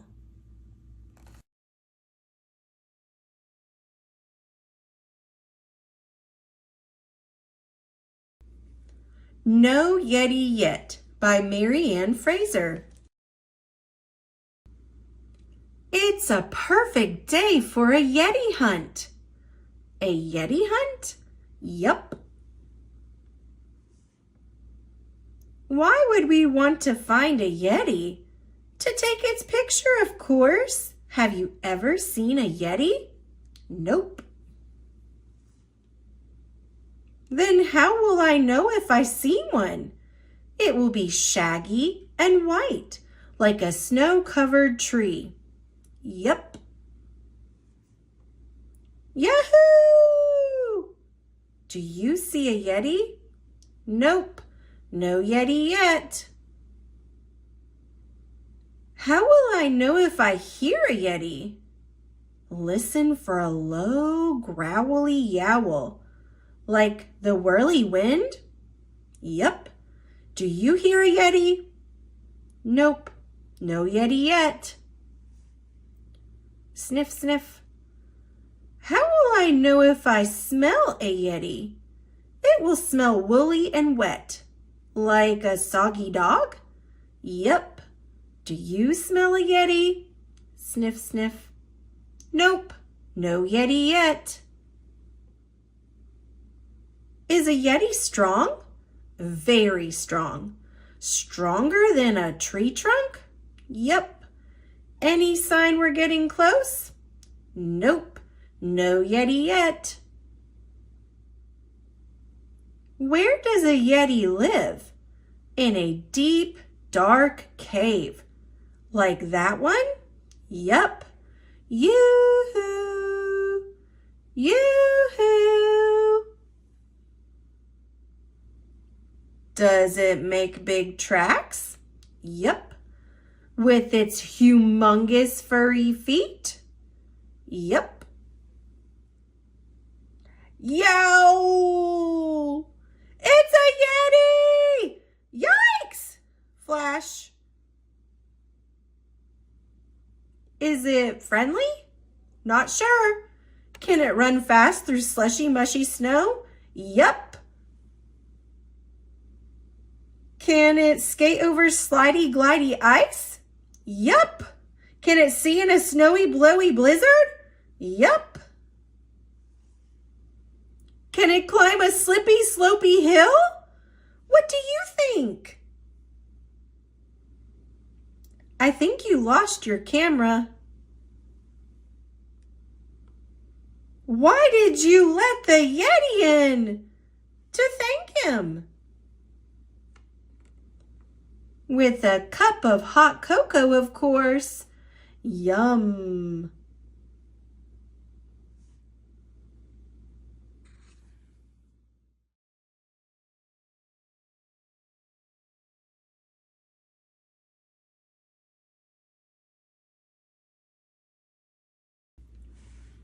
Not yet, Yeti. written by Bethany V. Freitas, illustrated by Maddie Frost. It's Yeti's first day of school. He has his backpack and his lunchbox. He has his red sneakers and a good luck hug. Yeti is excited. Yeti is ready. School is full of friends he hasn't met yet. My name is Caleb. I'm Mia. I'm Tori. Hi, I'm Yeti. Hi, I'm Jaden. This is Jaden and that's Corey. It's actually Tori. And toys he hasn't played with yet. Wobble, wobble, crash. And things he hasn't tried yet. I can scribble, scribble, snap. I can't do it. Maybe not yet, Yeti, but I can see how hard you're working, his teacher says. Let's take a deep breath and try again. Writing is hard for Yeti. He'll try again later. Maybe. At snack time, one student gets to feed the class fish, and the teacher chooses Yeti. Chomp, chomp, but Yeti is scared of fish. Yeti can't feed the fish. Not yet, Yeti, say his classmates, but you can try again. Sprinkle, sprinkle. Clap, clap, clap. Yay, Yeti! You did it! Way to go! Woohoo! Great job! Yeti, are you ready yet? I think I'm ready. You're putting in some great effort there, Yeti. Keep going, Yeti. Good job, Yeti. Not yet, but soon. Great first day, everyone, the teacher says. And remember, we all get to try again tomorrow. Yeti's first day of school is over. He just doesn't want to leave yet.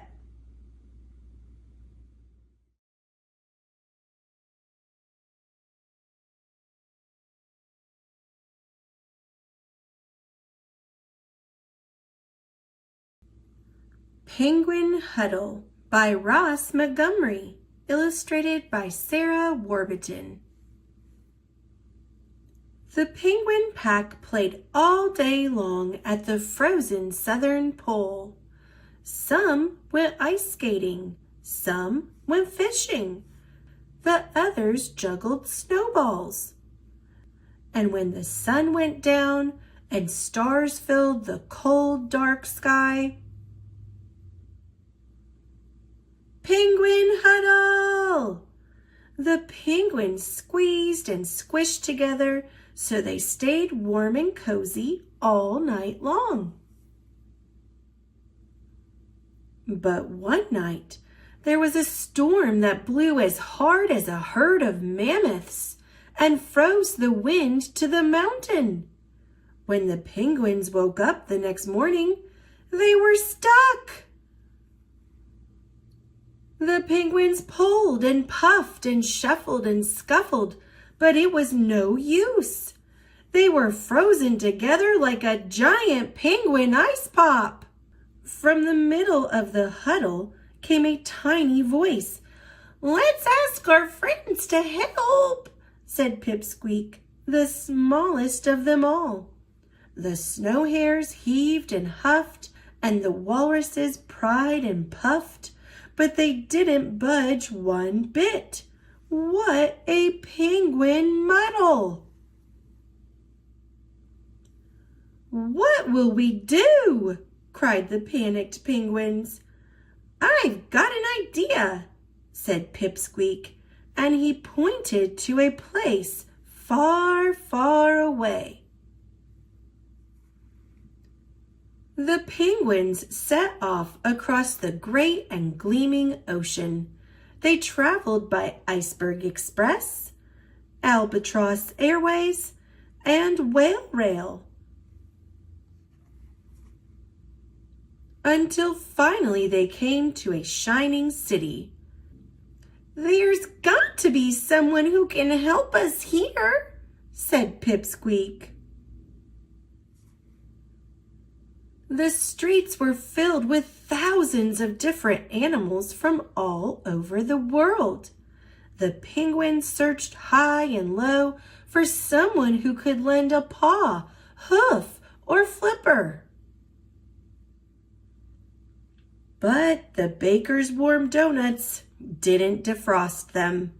The barber's shop claws couldn't crack them. And the beetle's bowling balls bounced right off them. What a penguin struggle! Just when the penguins were feeling lumpier and grumpier than ever and ready to give up, Pipsqueak had another idea. "Look at the poster, everyone! We can ask the octopus for help." The penguins pulled and puffed and shuffled and scuffled as fast as they could, but they were still too slow. "We'll never get there before it closes," they said. "Never fear," said their new animal friends. "We'll get you there." The penguins raced through the city streets to get to the octopus in time. Wee-oo, wee-oo. The octopus was about to leave his office when the penguin pack pushed in.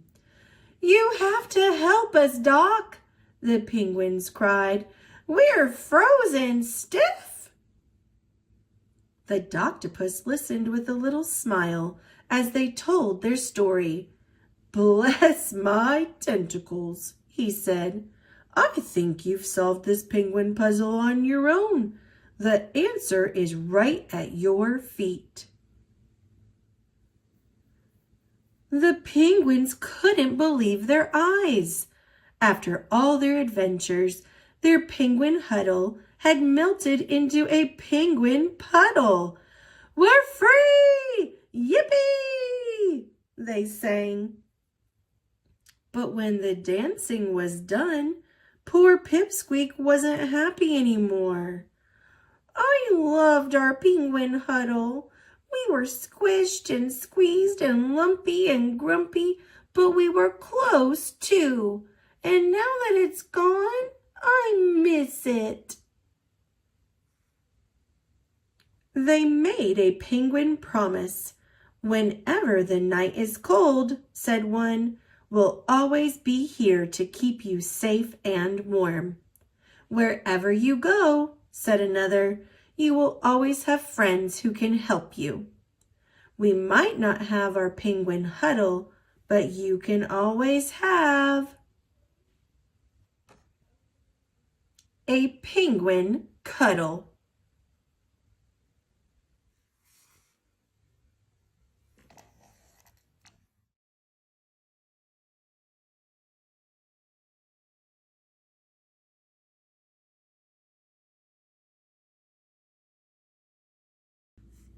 Helen Hancock's Penguin in Peril. One afternoon, 3 hungry cats ran out of food.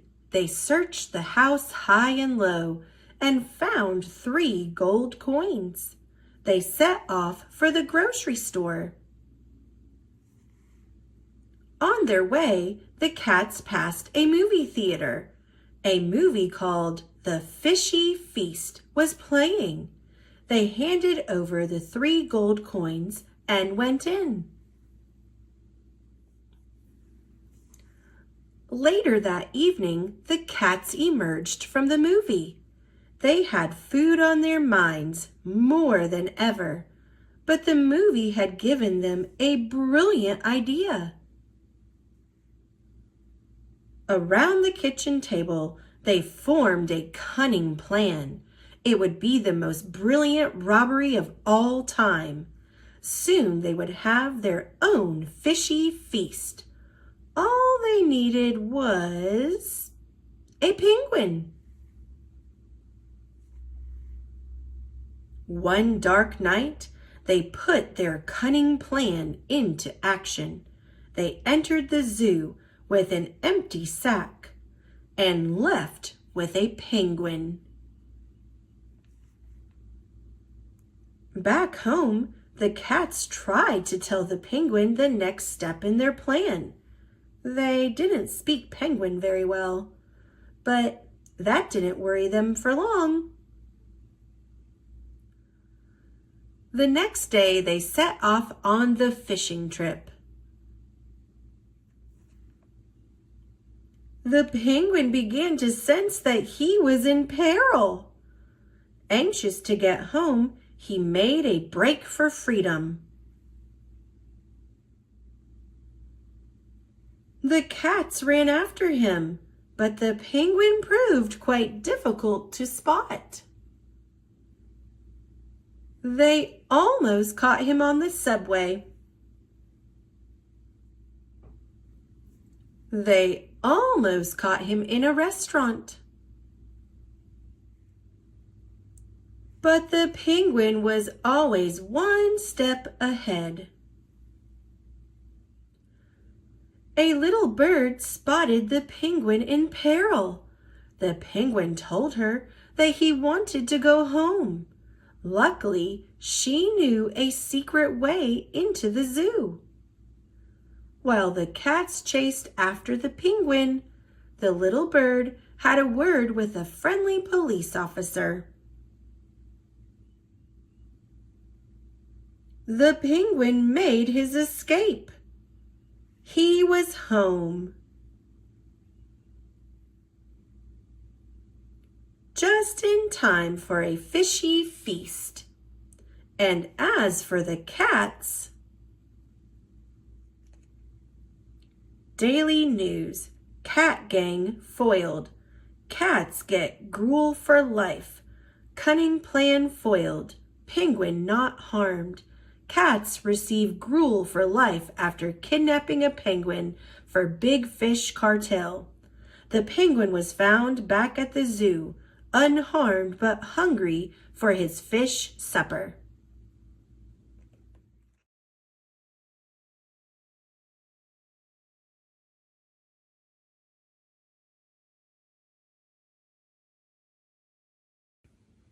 Penguin Problems by Jory John, illustrated by Lane Smith.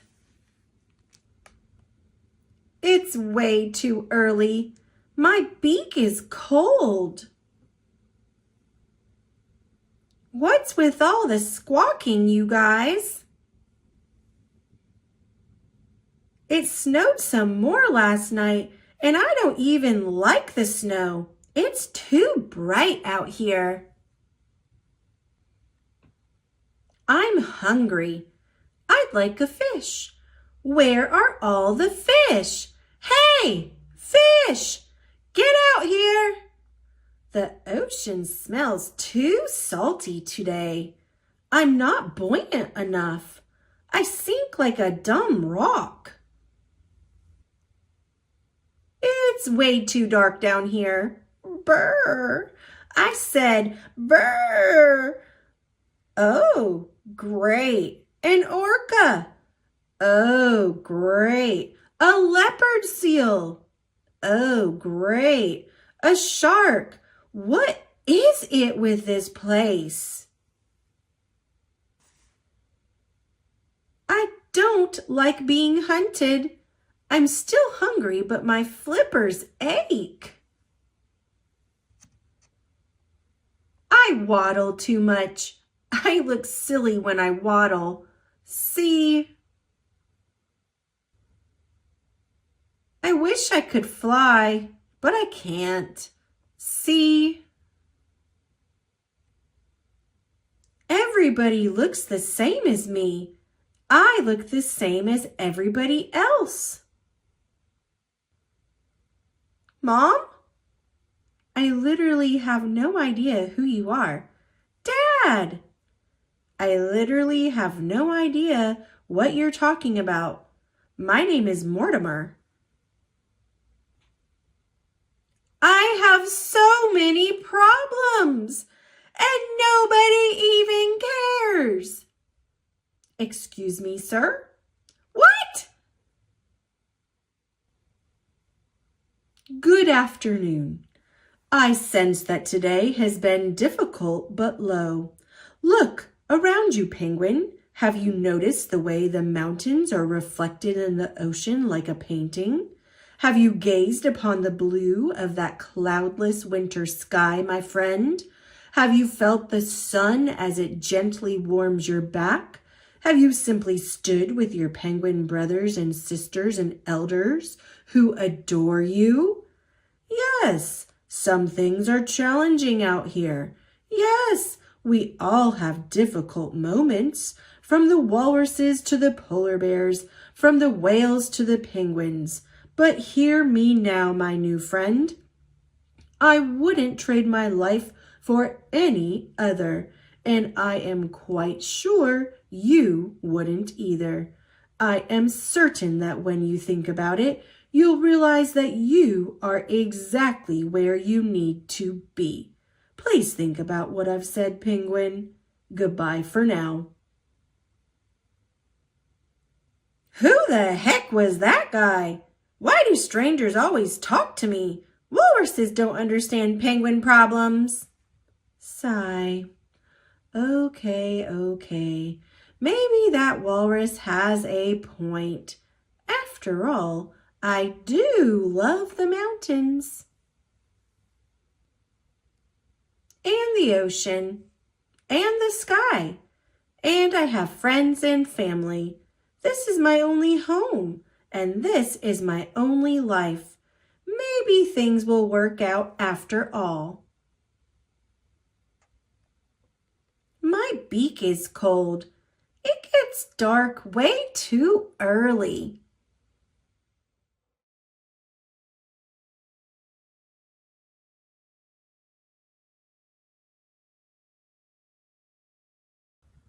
Penguins by Gail Gibbons. Here come the penguins, straight and tall. They walk with a waddle. Some species of penguins: emperor penguin, macaroni penguin, gentoo penguin, king penguin, chinstrap penguin, Galapagos penguin, little blue penguin, also called fairy penguin, rockhopper penguin, Magellanic penguin, yellow-eyed penguin, African penguin, Adelie penguin.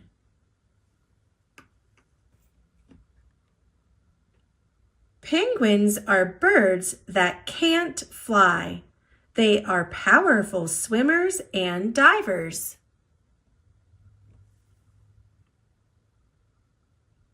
Groups of penguins may stay out at sea for weeks at a time. Sometimes penguins speed over snow and ice by sliding on their bellies. Penguins live in icy, snowy climates. Once a year, many penguins come together to form colonies where they mate and raise their young.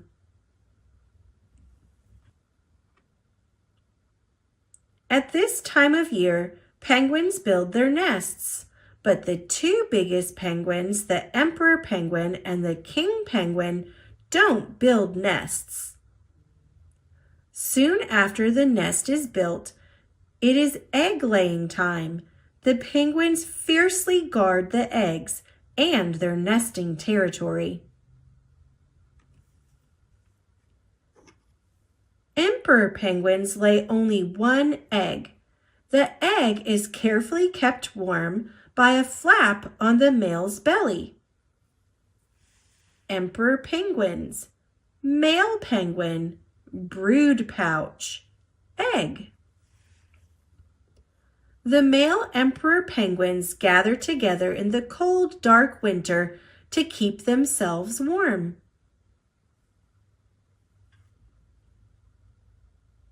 A baby penguin is called a chick.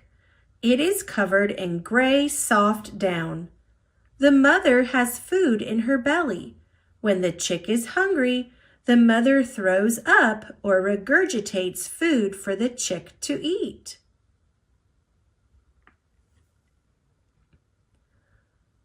Both parents take turn feeding and keeping the chick warm, and over time the chick grows. The chicks begin to gather into groups called creches. They huddle together to stay warm. When the sun shines, they scurry and get stronger. When the chicks are older, they begin to lose their down and grow adult feathers. Now they are called fledglings. After about 50 days, a penguin is fully grown.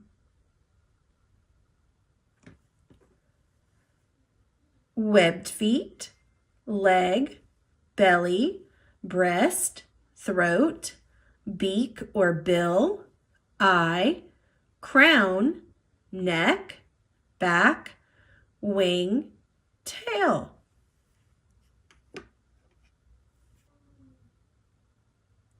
Penguins can be found in zoos and aquariums.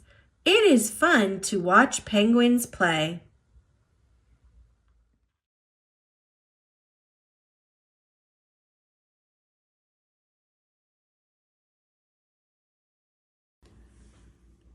Perfect Square by Michael Hall. It was a perfect square. It had 4 matching corners and 4 equal sides. And it was perfectly happy. But on Monday, the square was cut into pieces and poked full of holes. It wasn't perfectly square anymore. So it made itself into a fountain that babbled and giggled and clapped. On Tuesday, the square was torn into scraps. So it made itself into a garden. On Wednesday, the square was shredded in strips.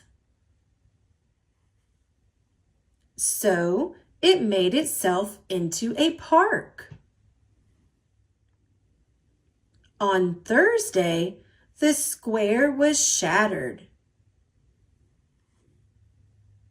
So it made itself into a bridge. On Friday, the square was snipped into ribbons. So it made itself into a river. On Saturday, the square was crumpled and ripped and wrinkled. So it made itself into a mountain. On Sunday, the square waited to see what was next. It waited and waited. Nothing happened. Its 4 equal sides were confining.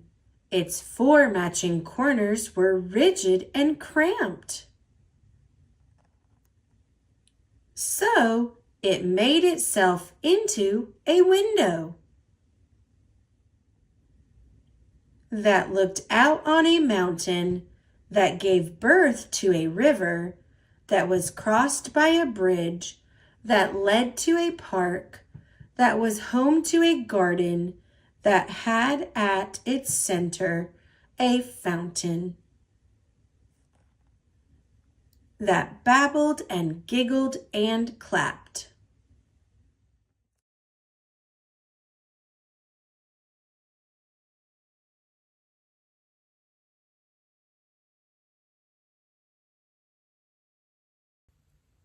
Seeing Symmetry by Lorene Leedy.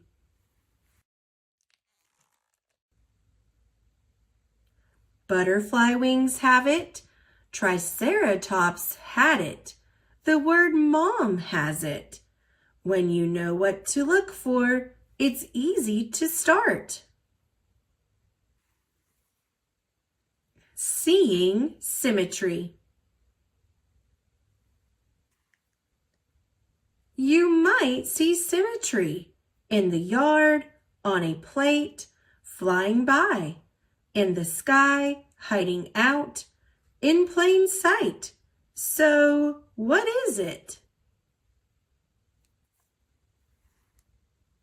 If you could fold a sea turtle from nose to tail, the two sides would match, flipper to flipper. It's impossible to fold a real sea turtle, but one side of its body is the mirror image of the other side. Nature is rarely exact. One flipper may be slightly larger than the other, for example. Animals as different as scallops, beetles, sawfish, toads, lizards, penguins, and whales have bodies with symmetry. Note, animals are not drawn to scale. Are all animals symmetrical? Find out on page 28. Check your face in the mirror and you'll see a line of symmetry right down the middle of your nose. Nobody's face is exactly 100% symmetrical. How symmetrical are faces? See page 28. What about your hands? One hand by itself does not have symmetry, but your two hands are mirror images of each other. Your body has symmetry too. Line of symmetry, right down the middle. And so does much of the clothing that fits your body. Many letters can have line symmetry. The line of symmetry may be vertical, like this A, or horizontal, like this B, or both, like this O, horizontal and vertical lines of symmetry. Do any other letters have lines of symmetry? Answers are on page 28. Here are a few symmetrical words. Aha has a vertical line of symmetry. Hid, horizontal line of symmetry. Mom, chick, toot, cod, box, cookie, wow, and tut. How many of these words have a horizontal line of symmetry? See page 28. A different kind of symmetry spins around. Certain shapes rotate around a center point. Much like an airplane propeller spins. What happens when a shape with a center point goes around? Let's spin the letter Z. When it turns halfway around, it looks the same as when it turns right side up again. How many letters have a center point?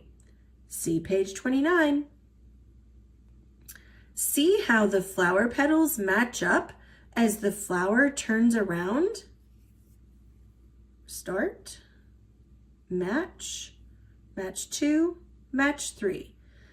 This flower has 3 matches in a rotation. How many matches does this pinwheel have? Top, match 1, match 2, match 3, match 4. This pinwheel has 4 matches in a rotation. The name for symmetry that spins around is rotational symmetry. Which direction is clockwise? See page 29. Rotational symmetry is found in nature and in things people make. Stars, flowers, hubcaps, quilt blocks. Have you ever cut a paper shape with rotational symmetry? You can find spectacular symmetry when you look at a snowflake or inside a kaleidoscope. Do some of these shapes have lines of symmetry too? See page 29. Animals in motion need symmetry too. Crawl, swim, hop, walk, run, or fly.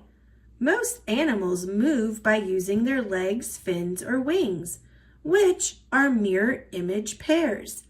These animal bodies have lines of symmetry, but some life forms have rotational symmetry. See a few on page 29. Many machines have symmetrical parts that rotate. Helicopter, gears, wind turbine, bicycle, and a water wheel. Since ancient times, people have used symmetry in art. Mexican paper cut banner, medieval stained glass, pottery, mask from Cameroon, Pennsylvanian German Frankter painting, Chinese lattice, Haida totem pole, crocheted doily, wood marquetry. How is this design made? See page 29, the Japanese tamari ball and Turkish kilim rug. You may see symmetry in many holiday symbols and decorations. New Year's Eve, Valentine's Day, St. Patrick's Day, Easter, Independence Day, Halloween, Thanksgiving, Hanukkah, Christmas. Which images have rotational symmetry? Many buildings have symmetry. The Taj Mahal in India, Hilton Head Island Lighthouse, the Lincoln Memorial in Washington, D.C. Most furniture does too. Does anything on these 2 pages have rotational symmetry? See page 29. So now you'll spot the symmetry in the round, up or down, on your feet, in the air, in a tree, almost anywhere. What is a topiary? See page 29. Aside from a few parts, such as the steering wheel, most vehicles have line symmetry.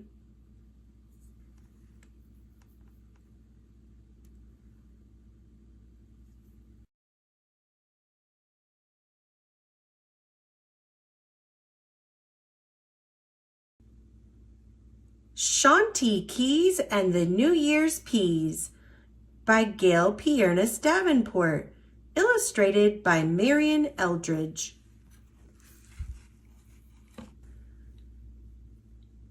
Happy New Year, Grandma, says Shanti Keys.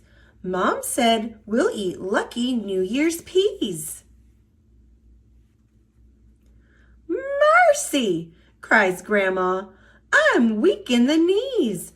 I cooked lots of food, but forgot black-eyed peas. Chitlins, baked ham, macaroni and cheese, greens and hot cornbread, but no black-eyed peas. Happy New Year, Miss Lee, says Shanti Keys. Graham wants to borrow some black-eyed peas. My New Year is later because I'm Chinese. I'll make crisp golden dumplings instead of cow peas. I'm sorry to bother you, says Shanty Keys. Come join us for dinner so you can try peas. I'll try the grocer's, Mr. McKee's. Your aisles are stocked with such delicacies. Why can't I find lucky black-eyed peas? Back home in my Scotland far overseas, for New Year's we toast and eat haggis and cheese. Happy New Year anyway, says Shanty Keys. Come join us for dinner so you can try peas. Why don't you try asking Senor Ortiz? What do you eat for New Year's luck, Chef Ortiz? If you cook black eyes, may I borrow some, please? I am from Mexico, down by Belize. For luck, we make noise and eat grapes like these. Happy New Year anyway, says Shanty Keys. Come join us for dinner so you can try peas. Next, Shanty asks at her good friend Harry's, may I borrow peas for New Year's, please? We celebrate Diwali with other Hindu families. We light lamps and eat sweets, but no black-eyed peas. Thank you anyway, says Shanty Keys. Come join us for dinner so you can try peas. Now Shanty is frantic. She's in a time squeeze. She thinks hard and rushes to Aunt Marie's. I'd have too many if I cooked all of these. Hun, take what you need of my New Year's peas. Thanks, and come eat at Graham's with me, please.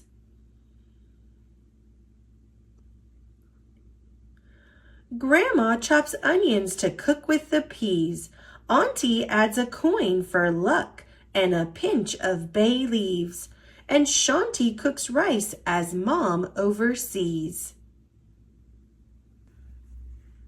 Auntie says, Shanty, can you get the door, please? Your friends are here for dinner. Come to try peas.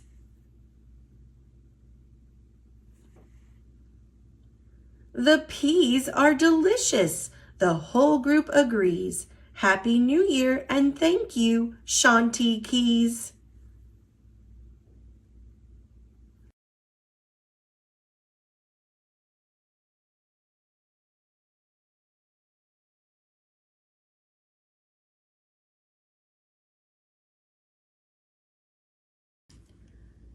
Zachary Zormer, Shape Transformer, A Math Adventure by Joanne Risberg, illustrated by David Hahn.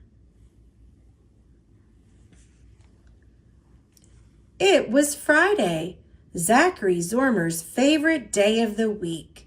He looked around. Oh, rats! I forgot! I was supposed to bring in something fun to measure.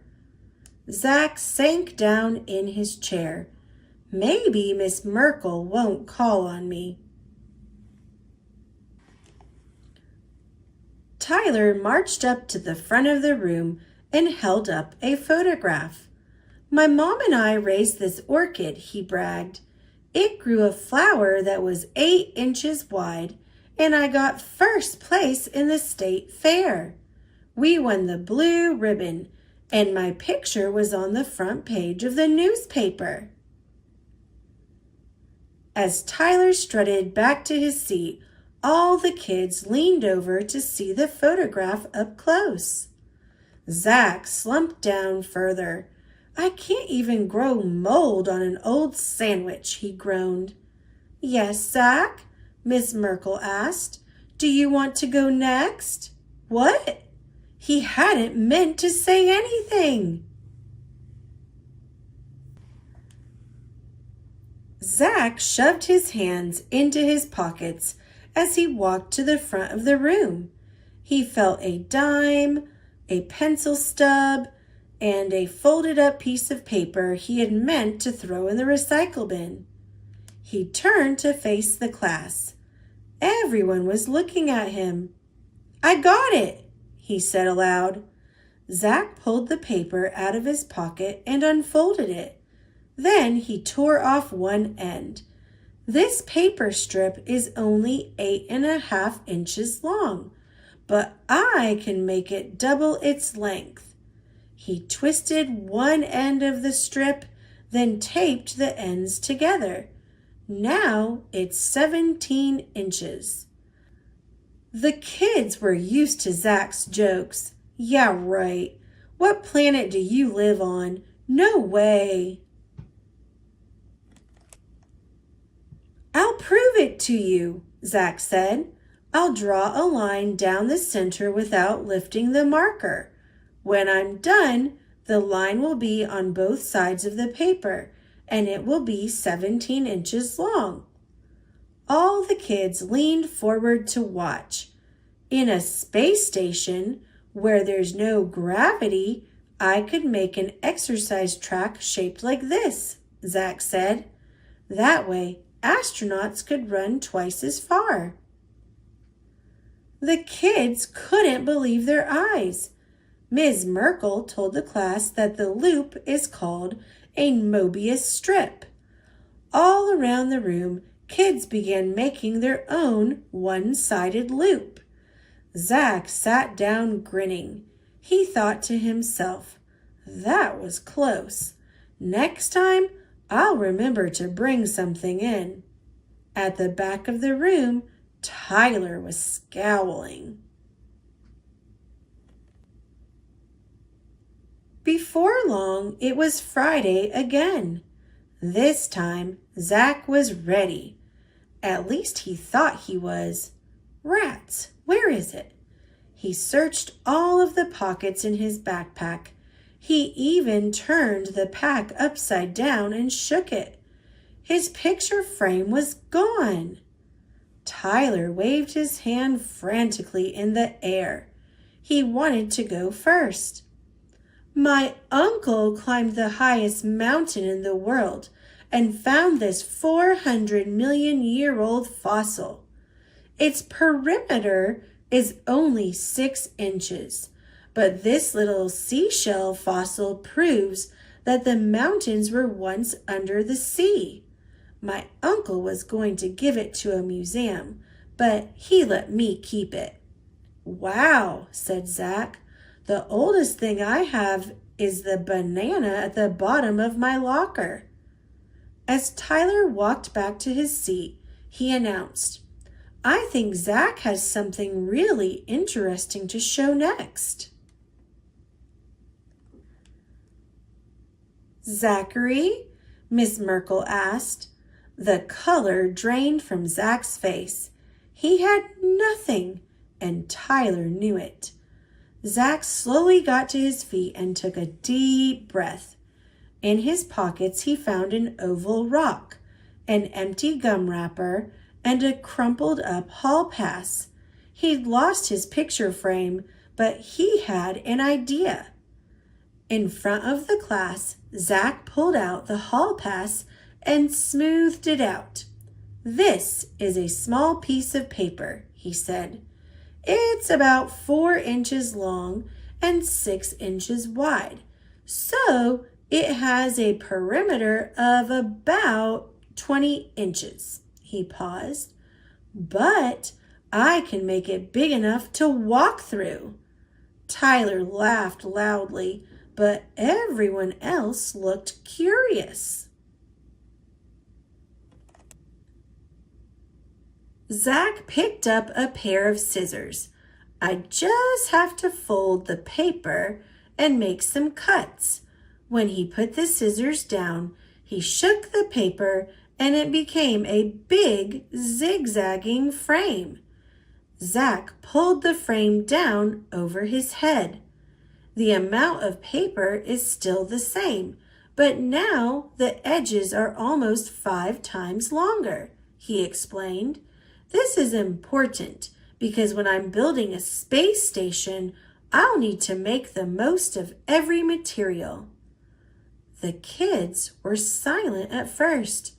Then they started clapping. Everyone took out scissors and paper and began to cut. Everyone but Tyler. Before Zach knew it, it was Friday again. It was raining hard, so his dad drove him to school. They got there only minutes before the bell. Zach jumped out of the car and raced up the front steps. "Made it!" he shouted. Then he realized he'd left his backpack in the car. When Zach sloshed into the classroom, Ms. Merkel said, "Wonderful! We have perfect attendance today." Perfect attendance? What was he thinking? He could have stayed home in bed with a fever, a nosebleed, or a weird jungle disease. He muttered, "Maybe Friday isn't my favorite day anymore."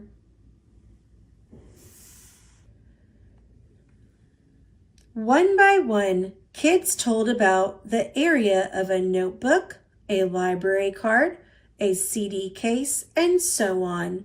Soon, only Tyler and Zach were left. When Tyler was called, he swaggered to the front of the room. "My grandfather always says, 'Good things come in little packages.' This little bar means a lot to him. Even though its area is only 1 square inch. He got it in World War II for leading his troops out of enemy territory under cover of darkness." The class oohed and awed. As Tyler returned to his seat, he whispered to Zach, "Try and top that." Everyone's head turned in Zach's direction. He knew they expected him to do something amazing. For a second he thought, maybe lightning will knock out the electricity and I can escape under the cover of darkness. Ms. Merkel cleared her throat. "Zachary?" Zach coughed and went to the front of the class. His pockets held nothing but some paper clips and a tiny flashlight. "I like to stay up and read, so I use this under the covers," he said. "The beam of light is very small. It only lights about 7 words. That's an area of about 1 square inch. So here's how I light a whole page."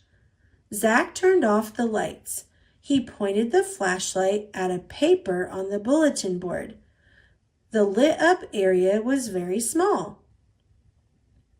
Then Zach tipped the flashlight at an angle. Now the light is spread out and covers a larger area, he explained. I can angle the flashlight until the beam of light covers a whole page of a book. That is 5 by 8 inches. That's an area of 40 square inches. I figured this out because sunlight on the earth does the same thing. Zach pointed the flashlight at the globe. Where sunlight hits the earth straight on, there's a lot of light and heat in that place. Where sunlight hits the earth at a slant, the light spreads out and it's colder. That's one reason we have winter. All the kids started talking at once. Everyone wanted to shine the flashlight on the globe.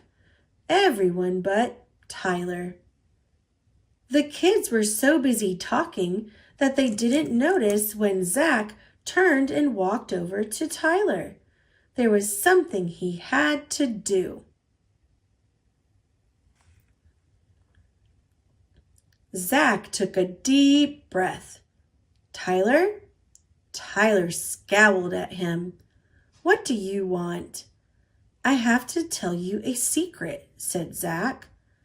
"Yeah? What?" asked Tyler suspiciously. "I had nothing to show today, or on the other days," Zach said. "I just think things up on the spot." He waited to see if Tyler was going to tumble out of his seat laughing or jump up and tell everyone. "What do you mean you had nothing to show?" Tyler said. rising from his seat. He glared at Zach. Then where did you get that light thing? He demanded. I don't know, Zach shrugged. I like transforming stuff.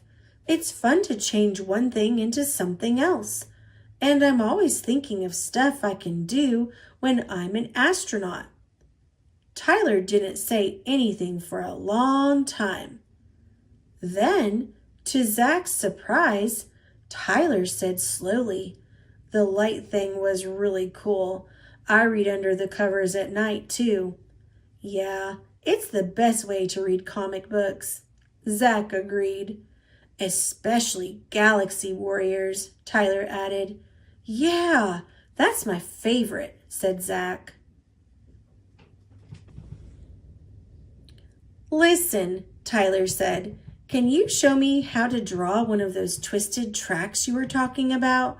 I just got a computer game where you can build a space station. Maybe you can come over and we can make a space track."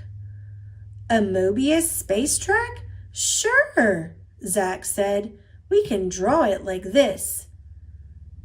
The measuring assignment for next week was to draw a picture of something very big and label the height, width, length, and area.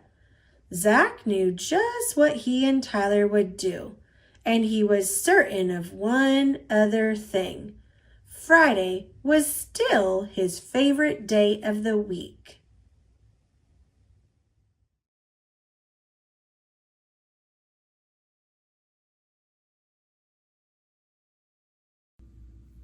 Shape Up!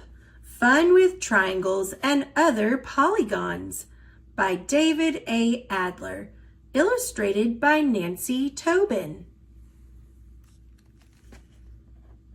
What is a polygon? It's a flat shape with all straight sides. Now, that's what I call a square meal. With 2 slices of American cheese, a toothpick, pretzel sticks, plain paper, graph paper, a pencil, a plastic knife, and a slice of bread, you can learn more about them. You can also eat if you get hungry. Triangles. Put a slice of American cheese on a plate. With the tip of a toothpick, poke 3 small holes in the cheese.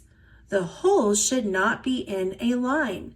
With the edge of the toothpick, cut the cheese by connecting the holes with 3 straight lines. You have made a flat 3-sided figure, a cheese triangle. Triangles are 3-sided polygons. Make another cheese triangle. Do they look the same? They probably don't. This is a cheesy situation. While all triangles are closed shapes with 3 straight sides, not all triangles are the same. Look at either one of your cheese triangles. Is every side a different length? If every side is a different length, your cheese triangle is a scalene triangle. Now take 3 pretzel sticks. With the pretzel sticks, you can learn about another kind of triangle. Arrange the pretzels with the ends touching so they form a triangle. Since each pretzel stick is the same length, each side of the triangle is the same. A triangle with 3 equal sides is an equilateral triangle. Now, take a bite of 1 pretzel stick. Arrange the half-eaten pretzel and 2 remaining pretzel sticks to form a triangle. You have made a triangle with just 2 equal sides. You have made an isosceles triangle. The sides of a triangle determine if it is a scalene, isosceles, or equilateral triangle. The angles of a triangle also determine what kind of triangle it is. Take 2 pretzel sticks. Place them on a flat surface, not in a line, so the end of one pretzel touches the end of the other. The other ends should not touch. The 2 pretzels form an angle. Each pretzel is one side or arm of the angle. The point where the pretzel sticks meet is the vertex of the angle. Put your finger on the vertex. Hold it there. Now move the other ends of the pretzel sticks farther apart. The angle is getting larger. Move the ends closer together. Now the angle is getting smaller. Here's the vertex.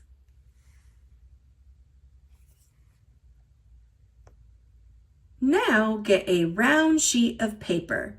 Fold the paper once so it has a straight edge. Fold the paper again so 1/2 of the straight edge falls on top of the other.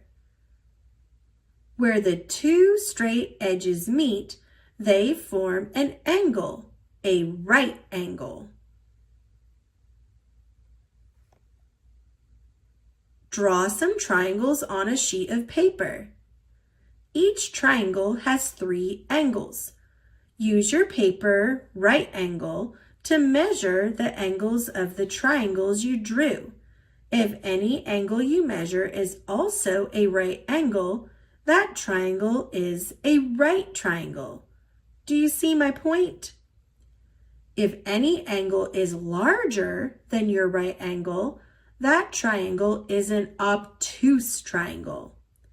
If all 3 angles in a triangle are smaller than your right angle, that triangle is an acute triangle. Quadrilaterals. Now make 4 dots anywhere on a sheet of paper, but not in a line. Connect the dots with straight lines to form a 4-sided closed figure. You have drawn a quadrilateral. Make 4 more dots anywhere on the sheet of paper. Connect them and form another quadrilateral. Do they look the same? They probably don't. While all quadrilaterals are closed shapes with 4 straight sides, not all quadrilaterals are the same. Using graph paper, you can learn more about quadrilaterals. There are 2 kinds of lines on the graph paper. Horizontal. There are horizontal across lines. And vertical, up and down lines. Each horizontal line is parallel with every other horizontal line on the page. There is always the same distance between them. Each vertical line is parallel too, with every other vertical line on the page. Make 2 separate dots on one horizontal line.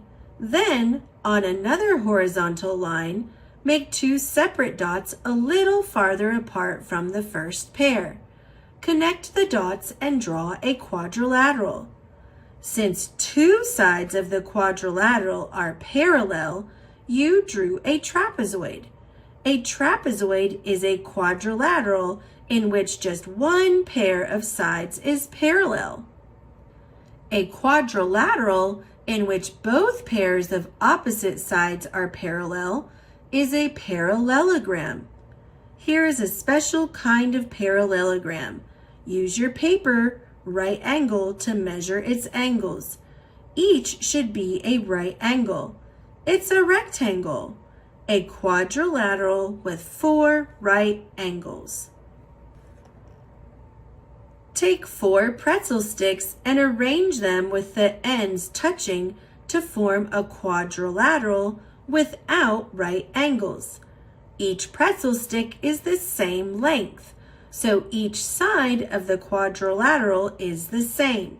You've made a rhombus, a quadrilateral with 4 equal sides. Did somebody say Roomba? Now, arrange the 4 pretzel sticks to form a quadrilateral with 4 right angles. Each side is the same length. Each angle is a right angle. This pretzel quadrilateral is a square. Look at your pretzel square. Its opposite sides are parallel, so it's a parallelogram too. Each angle is a right angle, so it's a rectangle too. A square is a quadrilateral with 4 equal sides and 4 right angles. Other polygons. Now, take a slice of bread. With a plastic knife, trim the slice so it has 4 straight sides. It's in the shape of a quadrilateral. Cut off a corner. Now the bread has 5 sides. A 5-sided polygon is a pentagon. Cut off another corner. Now it has 6 sides. A 6-sided polygon is a hexagon. Cut off another corner. Now it has 7 sides. A 7-sided polygon is a heptagon. Cut off the last corner. Now it has 8 sides. An 8-sided polygon is an octagon. Now that's a shape I definitely know. If you really like playing with your food, keep going. A 9-sided polygon is a nonagon. A 10-sided polygon is a decagon. An 11-sided polygon is a hendecagon. A 12-sided polygon is a dodecagon. Whew, I'm exhausted. Look in your kitchen for polygon-shaped things. Look in your classroom too. Keep on the lookout for polygons. They're everywhere.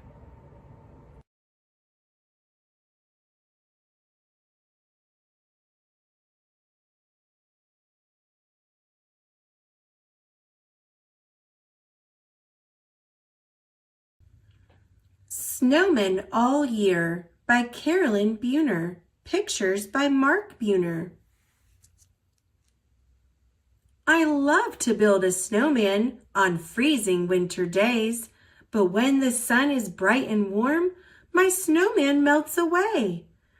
There's nothing but a puddle when my snowman disappears.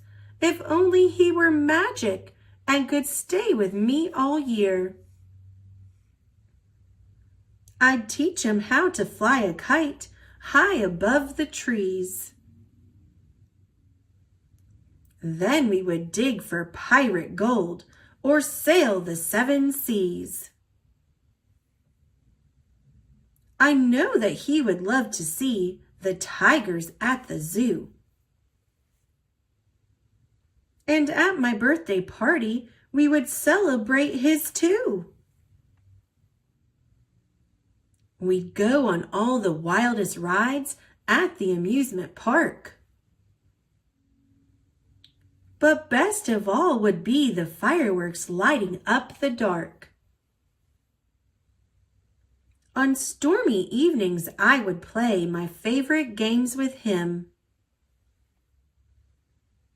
On sunny days, I'd teach him how to dive and how to swim. On summer evenings in the dark, we'd chase some fireflies.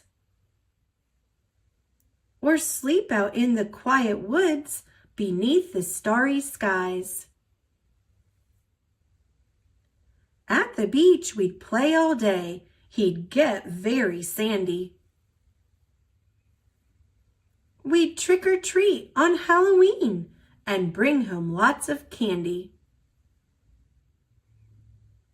Maybe this is magic snow that will not disappear, and this snowman will be the one to stay with me all year.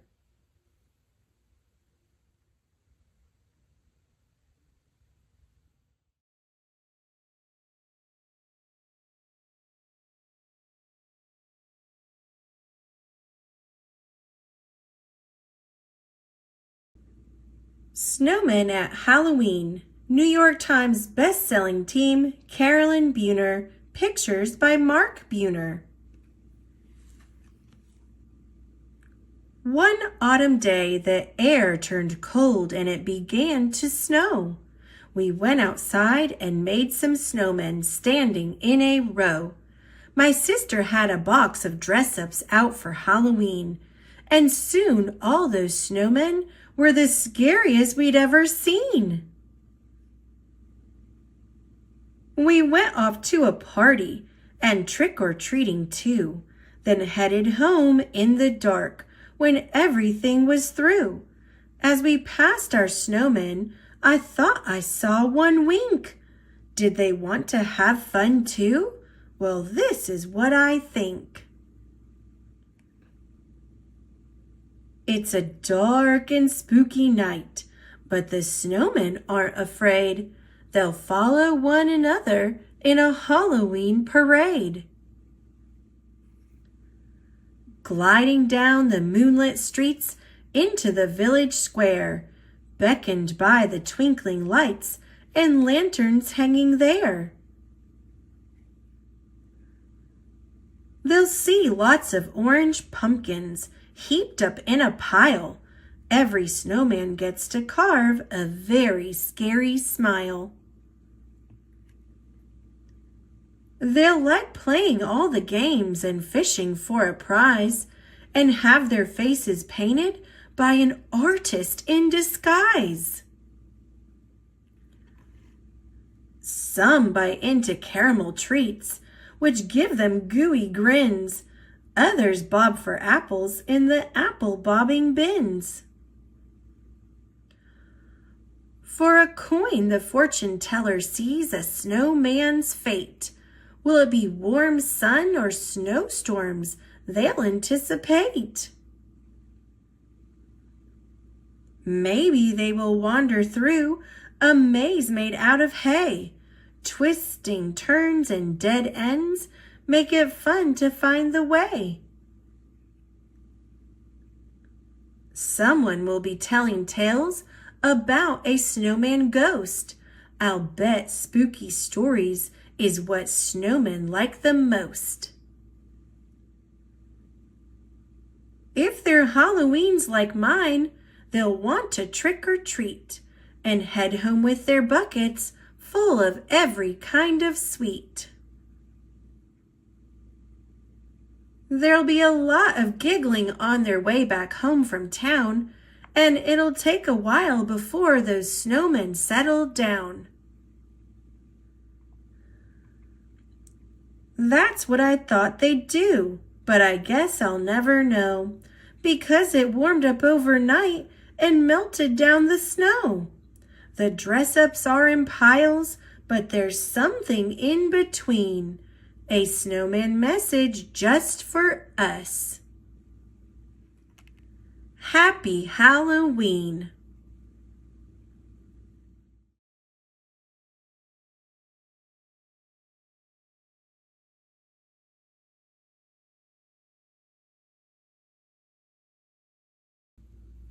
Snowzilla by Janet Lawler, illustrated by Amanda Haley. It snowed without stopping for week after week. When it ended at last, Cammy Lou took a peek. She bundled and booted and zipped up her brother. Let's build a huge snowman unlike any other. They packed a large snowball and pushed it around. Then Mom plowed the yard, dumping snow in a mound. They rolled out a middle as plump as a pig, placed a head on the top with the help of Dad's rig. They scavenged for buttons, a hat, and big eyes, for a nose and a mouth, and for arms the right size. Then Cammy Lou cheered as she stood down below, "We'll call you Snowzilla, our giant of snow." Thousands of people rode buses to see the towering snowman, as tall as a tree. But neighbors complained, and a few acted wild. They organized quickly, and lawsuits were filed. "No Snowzilla, melt the snowman. No snowman, snowman, no snowman." "Poochie is scared to go out the front door." Another said, "Views were much better before." A lady warned everyone, "Make no mistake, when temperatures rise, he'll turn into a lake." A judge ruled Snowzilla will have to come down. He's too big a threat to the peace in our town. So Cammy used email and texting and blogging to save all their effort spent packing and slogging. She contacted cousins and friends that she knew. "Snowzilla's in danger. Help! What can we do?"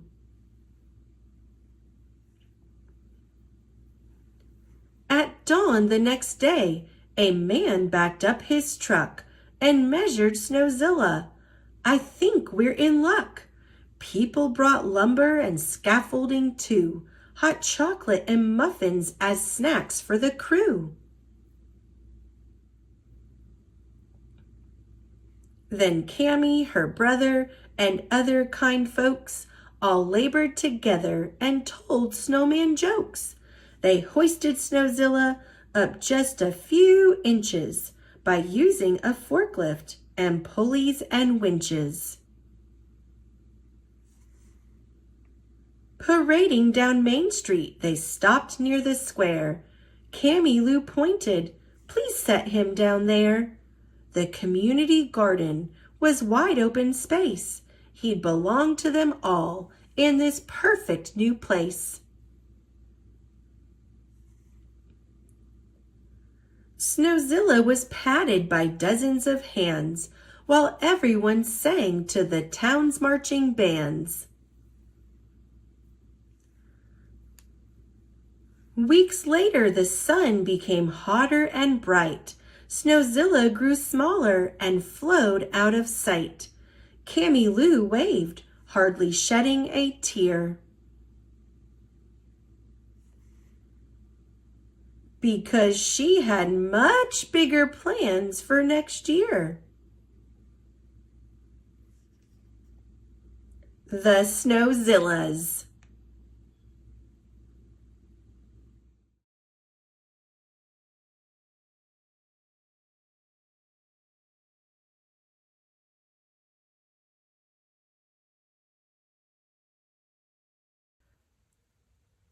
Tangled, a story about shapes, written by Anne Miranda, illustrated by Eric Comstock. One day, a little circle, just as happy as could be, got caught inside a jungle gym and couldn't wiggle free. Her friend, a tiny triangle, tried hard to get her out. He tugged, but he got stuck as well, and both began to shout. A square came on the double, climbing in to help them flee. He pushed and pulled and twisted, but he couldn't set them free.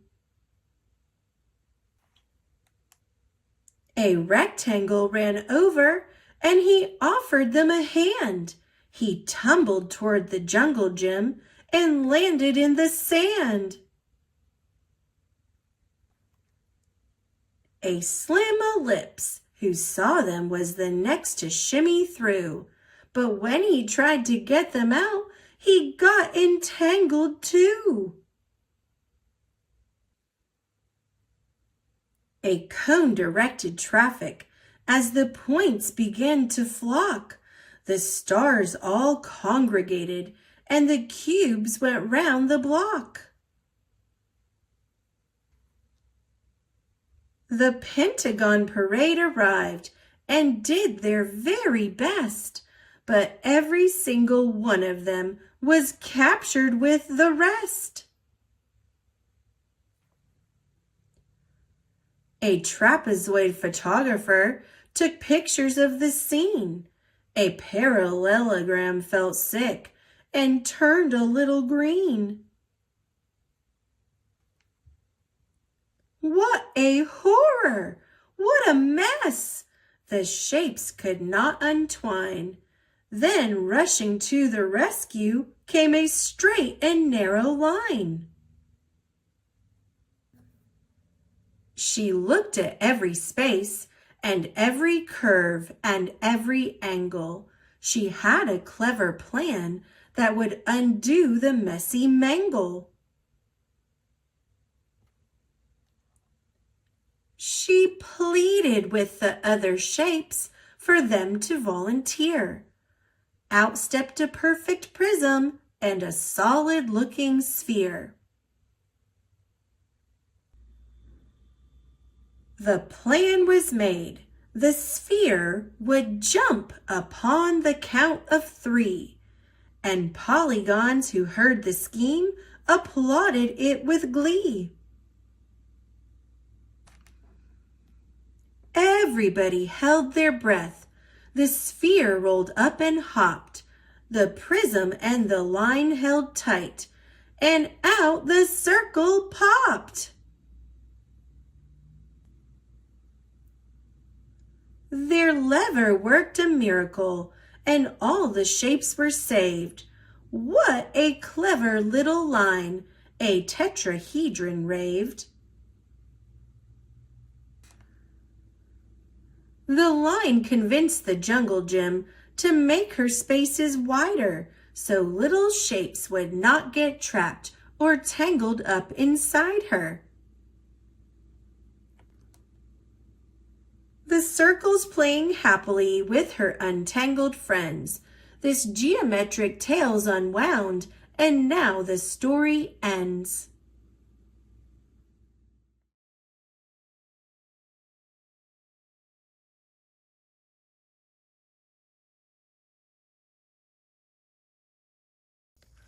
The Day It Rained Hearts by Felicia Bond.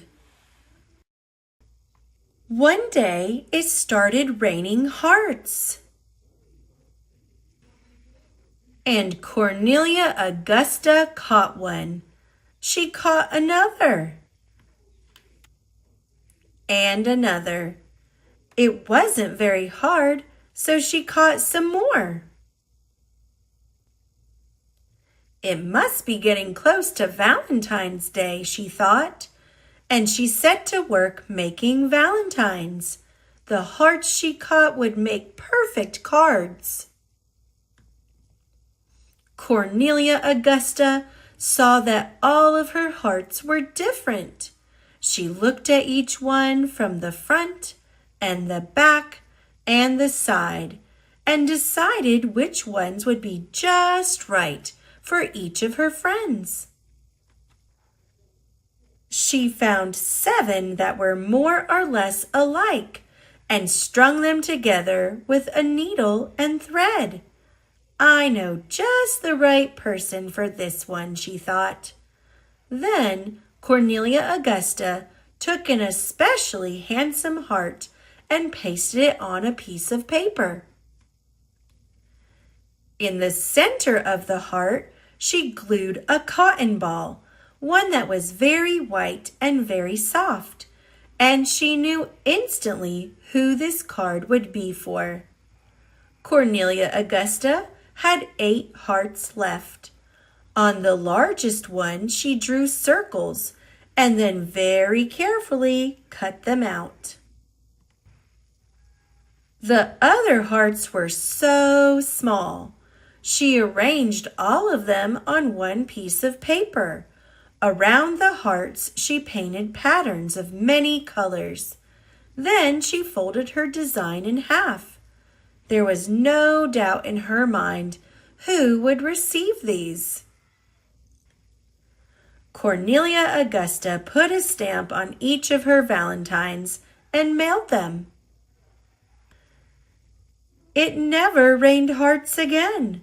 Not where Cornelia Augusta lived, anyway. But it didn't matter, because the next year, and the next, and all the years after that, Cornelia Augusta found other ways to make valentines.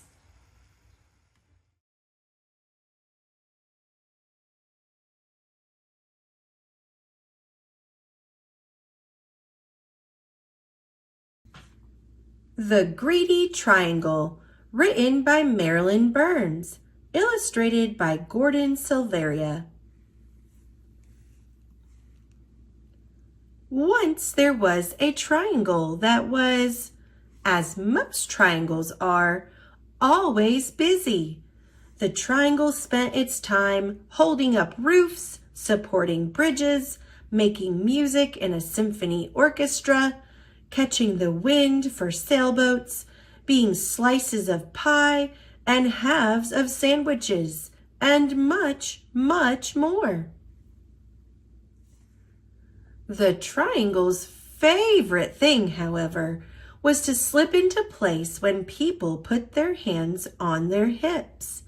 That way, I always hear the latest news, it said, which I can tell my friends. The triangle's friends liked hearing the news. One day, the triangle began to feel dissatisfied. I'm tired of doing the same old things, it grumbled. There must be more to life. So the triangle went to see the local shapeshifter. How may I help you? The shapeshifter asked the triangle. I think if I had just one more side and one more angle, said the triangle, my life would be more interesting. That's easy to do, said the shapeshifter. Poof! The shapeshifter turned the triangle into a quadrilateral. Life changed in a wonderful way. The quadrilateral was happy with all the new things it could do. The quadrilateral could be a baseball diamond, or first, second, or third base. It could take a position on a checkerboard or a chessboard. It could be a television screen, a computer screen, or a movie screen. It could frame windows or frame pictures, and much, much more. The quadrilateral's favorite thing, however, was to be the pages of a book. I learned so many interesting stories that way, it said, which I can tell my friends. The quadrilateral's friends liked hearing the stories. But one day, the quadrilateral began to feel dissatisfied. I'm tired of doing the same old things, it grumbled. There must be more to life. So the quadrilateral went back to the shapeshifter. How may I help you now? The shapeshifter asked the quadrilateral. I think if I had just one more side and one more angle, said the quadrilateral, my life would be more interesting. That's easy to do, said the shapeshifter. Poof! The shapeshifter turned the quadrilateral into a pentagon. Life changed in a wonderful way. The Pentagon was happy with all the new things it could do. On a baseball diamond, the Pentagon could be home plate.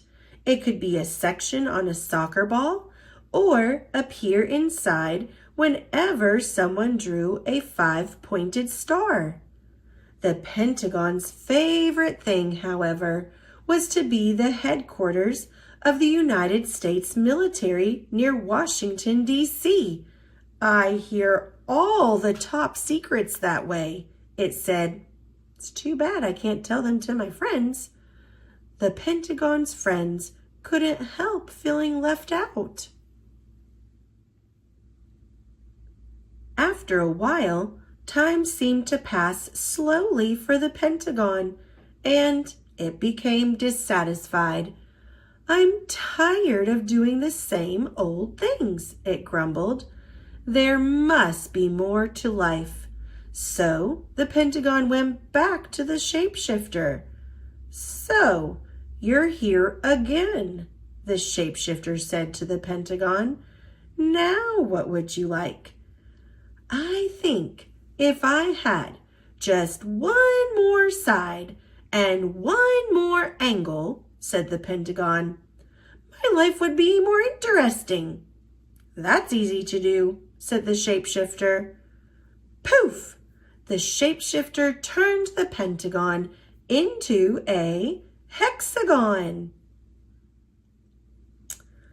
Life changed again in a wonderful way. The hexagon was happy with all the new things it could do. The hexagon fit in as floor tiles in houses and patios and fancy crackers at parties and picnics. It worked as the socket of certain bolts and the prongs of certain wrenches. The hexagon's favorite thing, however, was to be a cell in a beehive. I love watching the bees as they buzz in and out, it said.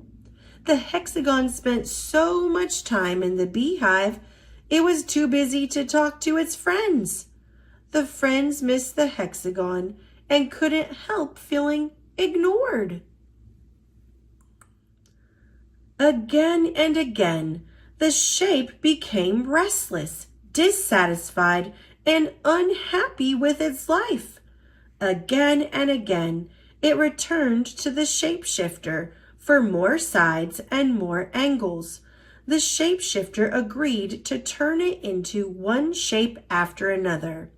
A heptagon, an octagon, a nonagon, a decagon, and on and on. Finally, the shape had many, many sides and many, many angles. Its sides were so small that it had trouble keeping its balance. Its friends couldn't tell which side it was on and began to avoid the shape. One day, when the shape was going down a hill, it began to roll. Faster and faster it went, screeching around corners, crashing into fences and trees, colliding with bicycles and terrifying walkers. At last, the shape came to a stop. It felt tired and dizzy, lonely and sad. Enough, thought the shape. I don't know which side is up. I can't keep my balance. My friends don't want me around. The shape could no longer remember why it had been so unhappy as a triangle. Very carefully, it made its way back to the shapeshifter. Aren't you happy yet? The shapeshifter asked. I want to be a triangle again, said the shape. I'm not surprised, said the shapeshifter. Poof! The shapeshifter turned the shape back into a triangle. The triangle was delighted to have its old shape back again and kept itself very busy.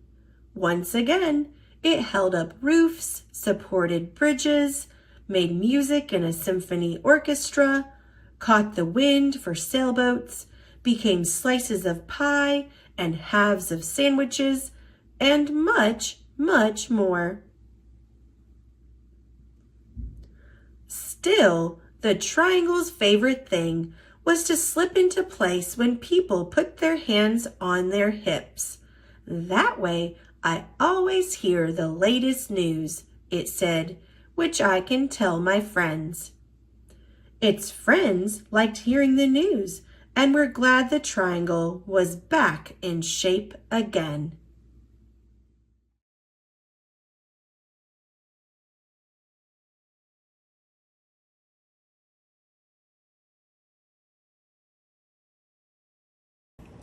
The Little Butterfly That Could.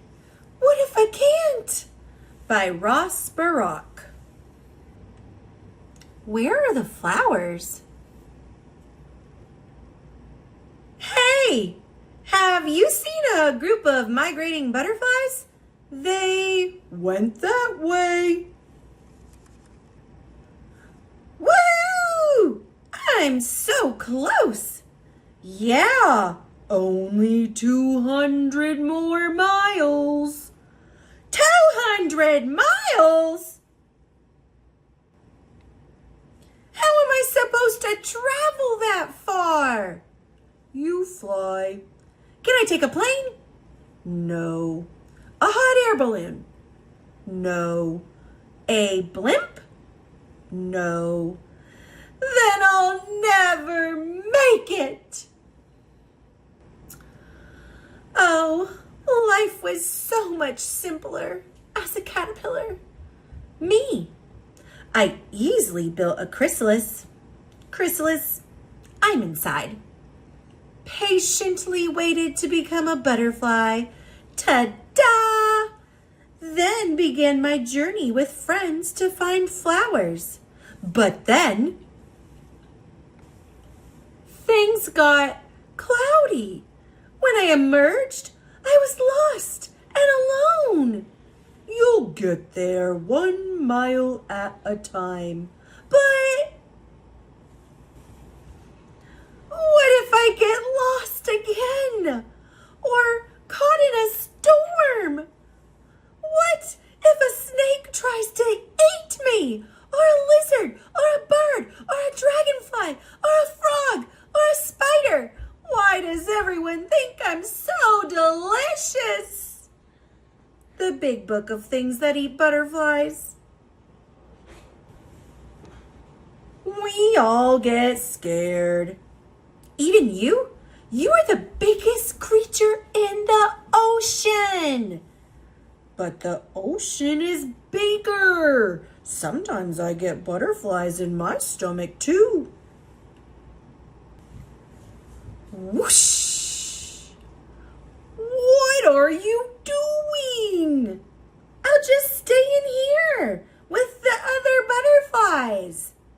This is way more spacious than my chrysalis. Anything to eat other than krill? No, I'll just order in. Hello? A bouquet of flowers, please. Extra nectar. The occasion? I'm hungry. My address? A whale.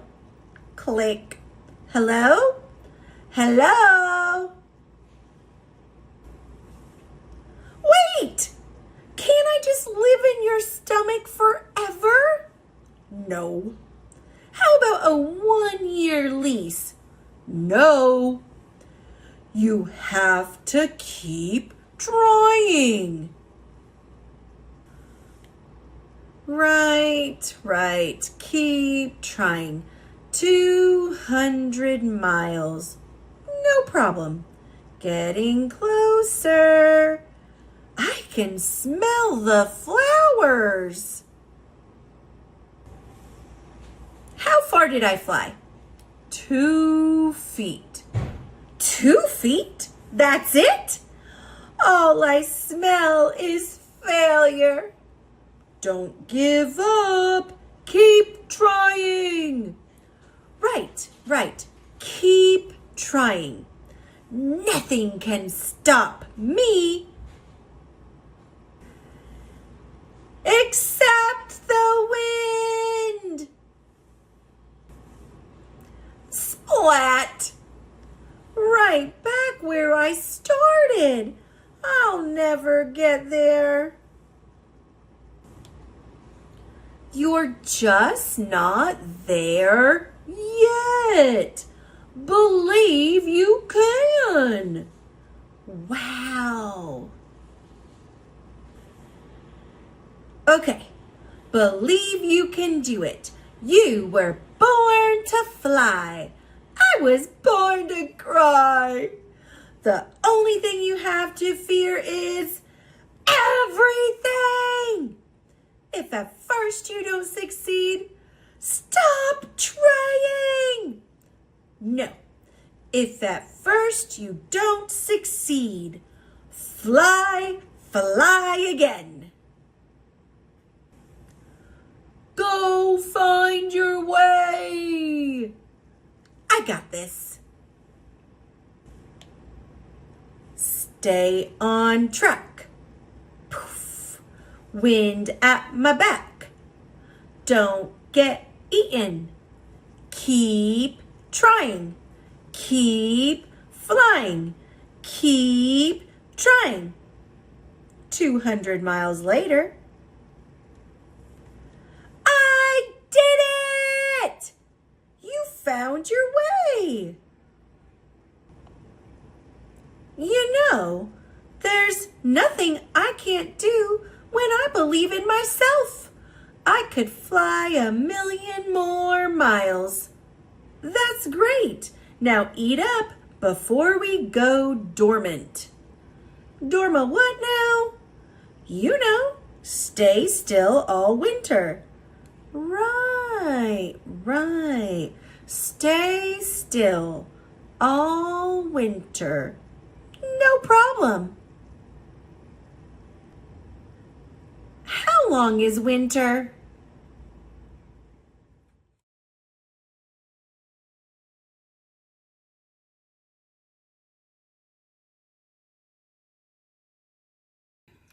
The Lucky Grapes, a New Year's Eve story, written by Tracy Kyle, illustrated by Marina Astudillo.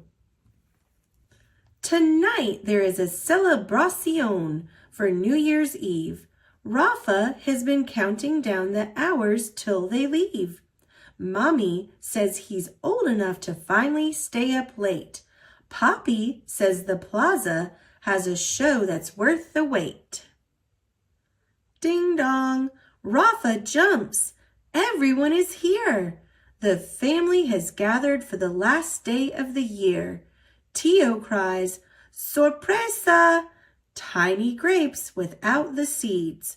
Perfect, Mommy smiles. This is just what Rafa needs. Also sliced and peeled, Tio says, and extra sweet. Mommy hugs him. Gracias, Tio. Safe enough to eat. Uvas, Rafa shouts, but Mommy moves them out of sight, warning they are lucky grapes, only for tonight. Tio says at midnight they'll listen for the chimes. Everyone will eat a grape, one by one, 12 times. Rafa frowns a little. The lucky grapes are small. What happens if he drops one or doesn't eat them all? Nada, Mommy tells him. The uvas are tradition. Poppy claims the lucky part is only superstition. Tio laughs and disagrees. Rafa, you can do it. I can carry extra grapes. Together we'll get through it. Rafa yawns. It's getting late. He has to stay awake. This lucky grape tradition means the new year is at stake. Poppy puts out tapas, tiny plates of yummy snacks. Mommy tells the family to catch up and relax. Garlic shrimp, figs with ham, salty fried almendras. Tio can't stop eating these tapas estupendas. Dinner is a fancy feast of roasted fish and peas, fried croquettes, ensalada, crusty bread and cheese. After dinner, Rafa yawns. He needs a long siesta, but if he falls asleep, he'll miss the lucky grape fiesta. Tio gets him moving. Let's pack the grapes in bags. Tio, I can count them. I can do it, Rafa brags. Rafa knows his numbers well. Uno, dos, tres. He places each grape in the bag. Cuatro, cinco, seis. Siete, ocho, nueve. He counts the grapes with glee. 10, 11, 12. I'm done. This bag's for me. Bravo, Tio hollers. Rafa asks, can I count more? Mommy says to pack more bags for us too, por favor. Midnight is approaching. They dress up and they go, strolling to the plaza, the lucky grapes in tow. The city streets are buzzing. Rafa eyes the scene. Niños to abuelos and all ages in between.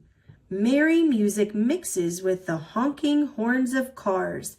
Up ahead, the plaza sparkles underneath the stars. Tio turns to Rafa. I doubt you're tired now. Partygoers pack the plaza. Rafa utters wow. Blanketed by winter air, they join the huddled crowd, singing, whistling, reminiscing.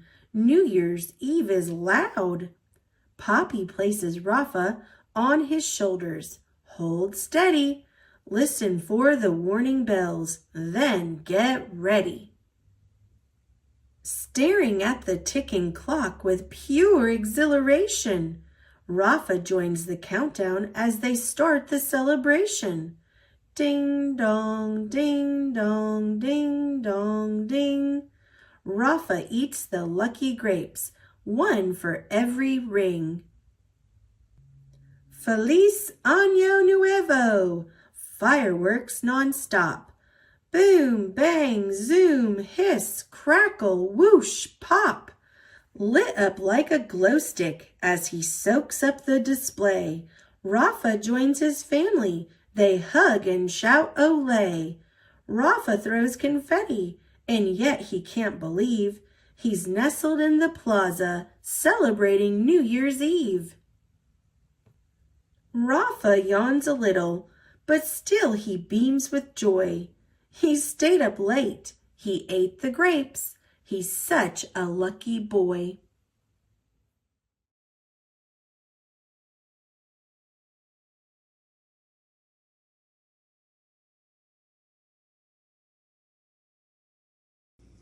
The Very Impatient Caterpillar. Is it time yet? By Ross Barak. Hey, what are you guys doing? We're going to metamorphosize. What now? Transform into butterflies. Right. I knew that. Wait, you're telling me I can become a butterfly? Yes. With wings. Yes. For real? Yes. Wait for me. Now what? Build your chrysalis. Chrysalis. Right. I knew that. What? How did you do that? Is it a spin or more of a twirl? Am I a butterfly yet? Ugh. Now what? Just be patient and let nature take its course. Patience. Right. I got this. butterfly yet? No. How about now? No. Now? No. Be patient. I have a question. Not yet. You don't even know what I was going to ask. Fine. Ask. How's your day going? Also, am I a butterfly yet? No. Just be patient. Shh. We're trying to metamorphosize. Okay.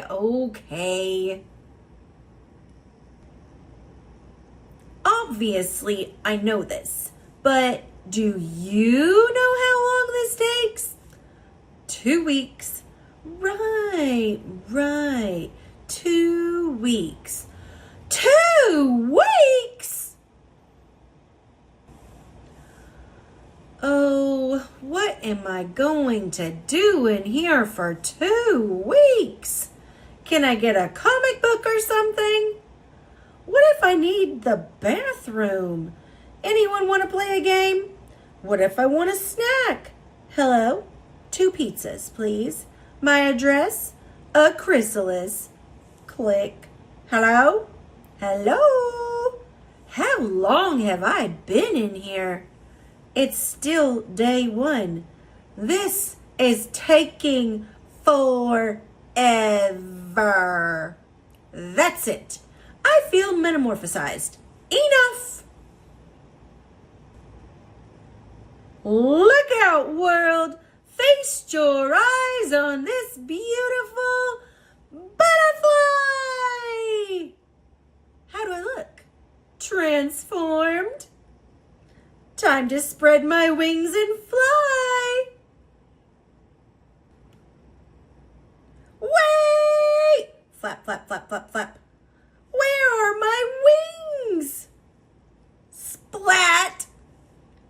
Time for a new approach. Okay, you can do this. You can be patient. Oh, who am I kidding? I can't be patient. Get a grip. You can. I can't. You are the little caterpillar that could. I am the little caterpillar that couldn't. You can. I can't. You can. I can't. You can. I can't. Can't. I can be patient. Patience is all in the mind. Be one with the chrysalis. Deep breath in and out. Look, day 6. I'm doing it. Just be patient. Just be patient. 2 weeks later. I did it! I'm a butterfly! You know, I do feel transformed. Starting now, I'm going to be way more patient. That's great. Hey, where are you all going? We're migrating. Migrating? Right. Wait for me! Are we there yet? Ugh.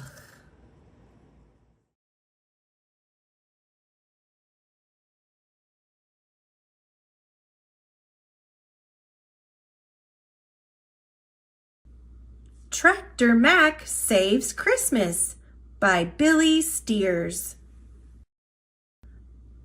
Snow fell in big, fat flakes and blanketed Stony Meadow Farm. Tractor Mac knew the storm was coming before it started.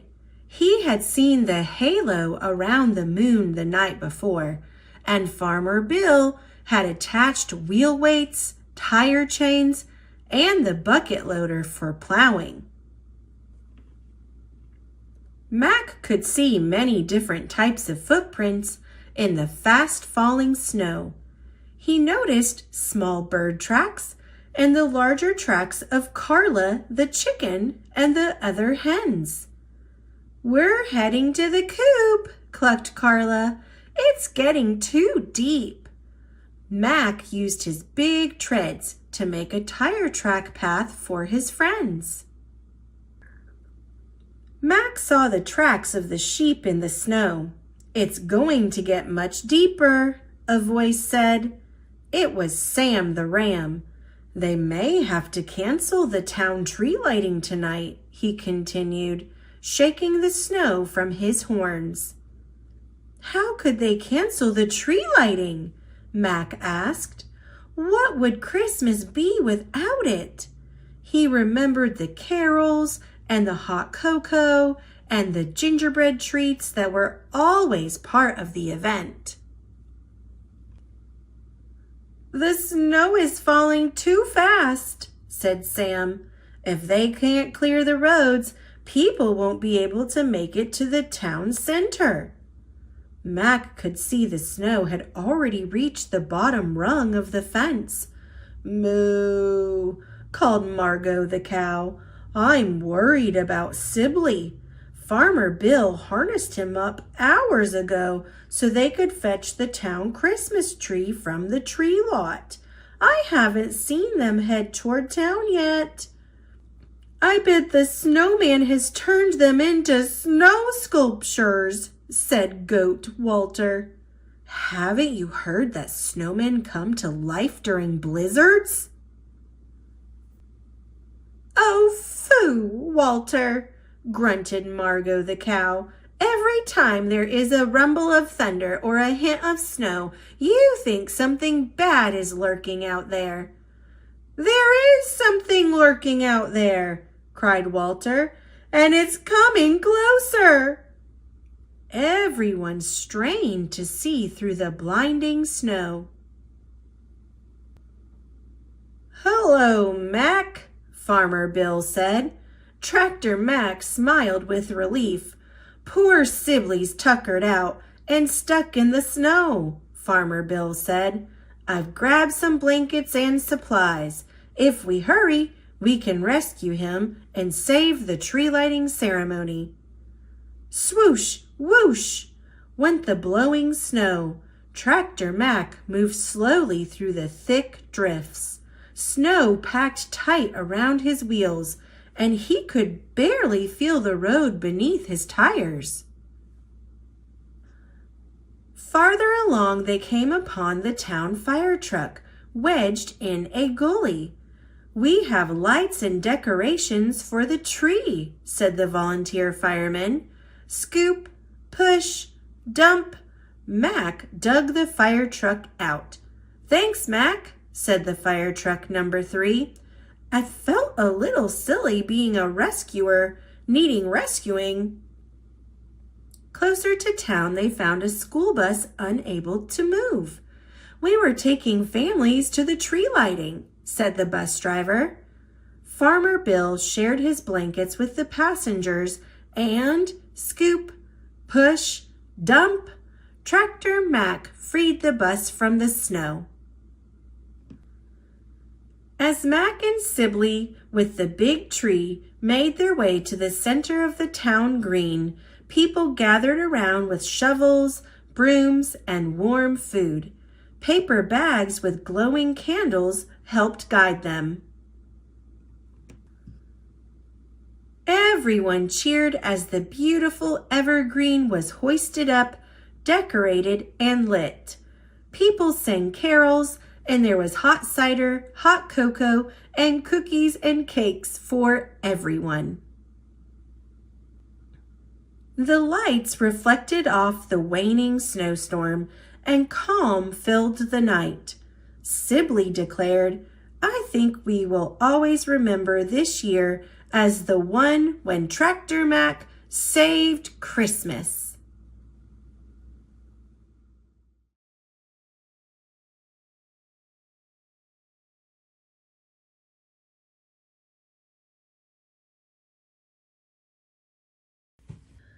Triangles by David A. Adler, illustrated by Edward Miller. Make 3 dots on a sheet of paper. The dots should not be in a straight line. Use a ruler as a guide and connect the dots. Do you see it? Do you see the triangle? A triangle is a flat, closed figure with just 3 sides. Draw lots of dots, lots of lines, and lots of triangles. Each triangle has 3 sides. Each triangle also has 3 angles. An angle is what's made when 2 straight lines meet. The 2 lines are the sides of the angle. The point where they meet is called the vertex.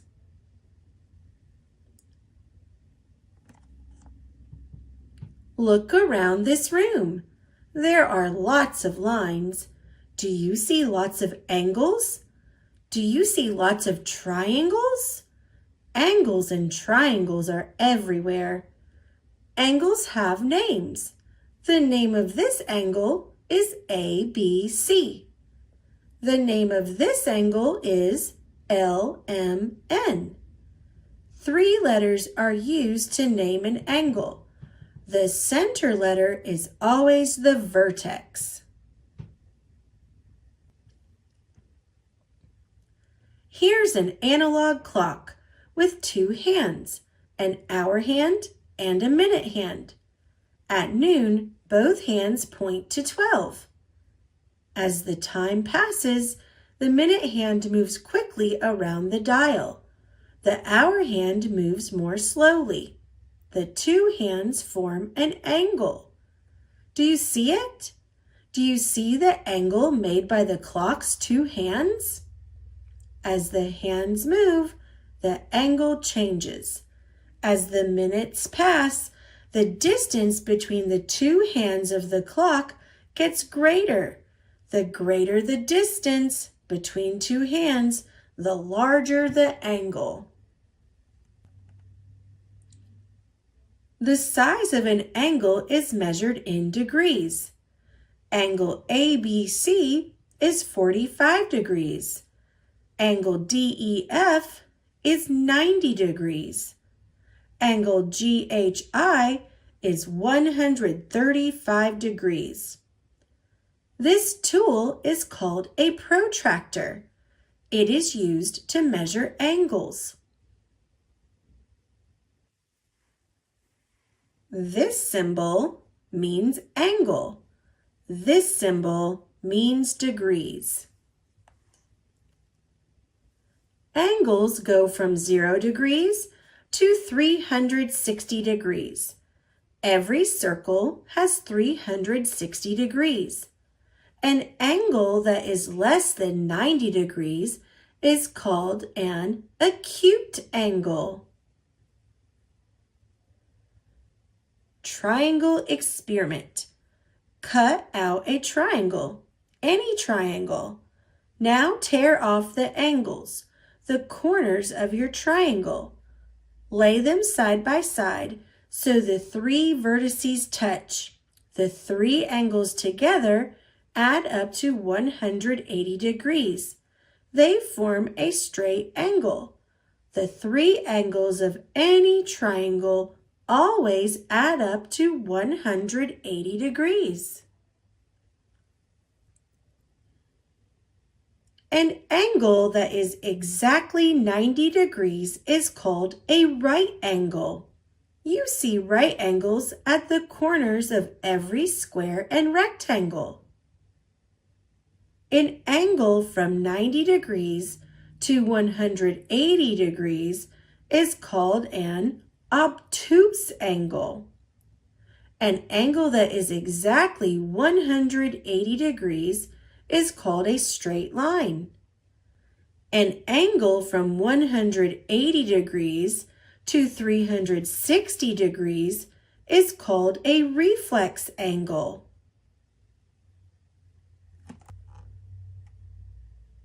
Triangles also have names. Triangles are named according to the sizes of their angles.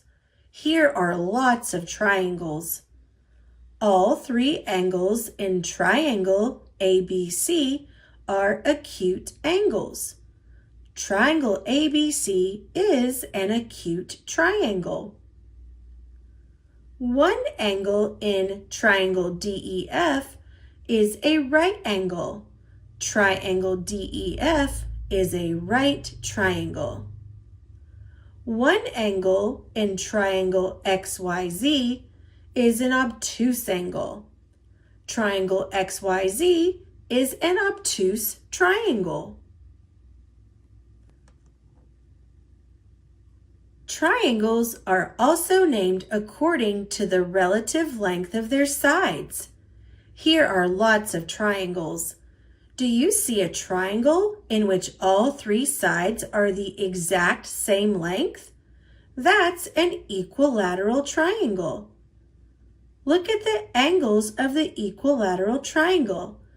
If all the sides are the same length, all the angles are the same size. Do you see a triangle in which two sides are the exact same length? That's an isosceles triangle.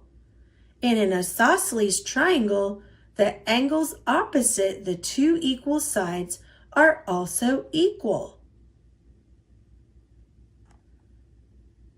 Do you see a triangle in which all three sides are different lengths? That's a scalene triangle. Look at the scalene triangle. The smallest side is opposite the smallest angle of the triangle. The largest side is opposite the largest angle. All three sides of a scalene triangle are different. All three angles are also different. Are you a good triangle detective? Look at these triangles. Do you see any two that are the same shape? If they're the same shape, the measure of their three angles is the same. Triangles with the same shape, the same sized angles, are said to be similar. Look at these triangles again. Do you see any two that are exactly the same?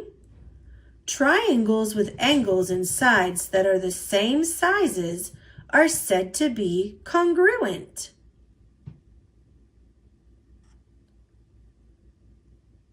Bend your arm. Do you see an angle? Hold up your hand. Spread your fingers apart. Do you see any angles? Your lower arm and upper arm form an angle. Your elbow is the vertex of the angle. Can you find any acute angles? Can you find any right angles? Can you find any obtuse angles? Be on the lookout for angles and triangles everywhere you go.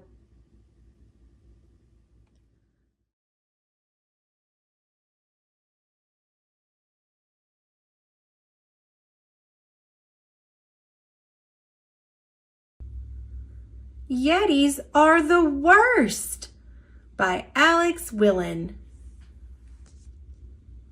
Did you know that we goblins can be quite secretive? We lurk in the shadows. We pop up in unexpected places. And we are masters of disguise. It's me, Gilbert. And yet, people seem to be intrigued by one curious creature more than any other. Yetis! How many are there? Yeti plus hair dye equals Bigfoot? Is chicken in on it? What isn't he telling me? Do they make snow? Are they made of snow? Who do they answer to? Now, I know what you are going to say.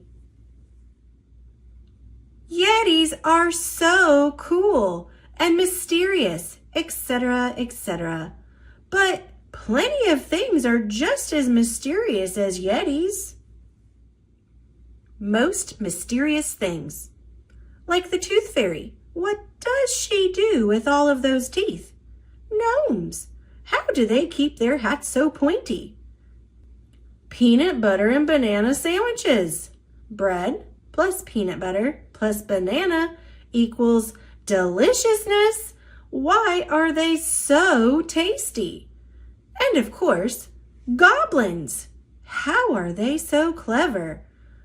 What secrets lie behind those enchanting eyes? How are they always so fashionable? There is no way that Yetis are more mysterious than goblins, and I'm going to prove it.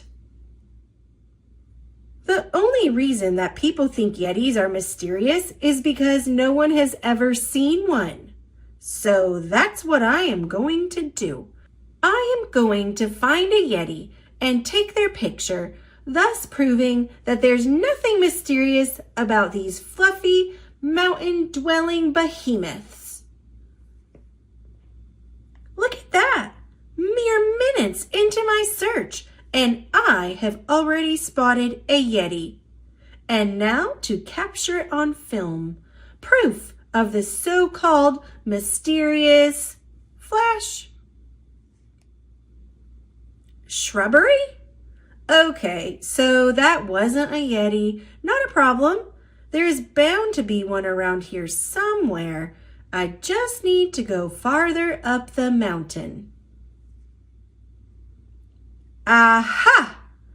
Now, that is definitely a Yeti. At long last, everyone will know the truth about Flash. An ice carving bunny? A polar bear getting a makeover? A meditating mountain goat? A snowboarding unicorn in a puffy coat? That's it! I give up. Why is it so hard to find one single Yeti on this whole mountain? Just one Yeti. Is that too much to ask? Apparently it is. It is too much to ask. And do you know why? Because Yetis are the worst. Rumble, rumble. Uh-oh. Avalanche! Run for your lives! Oof! Secret Yeti hideout?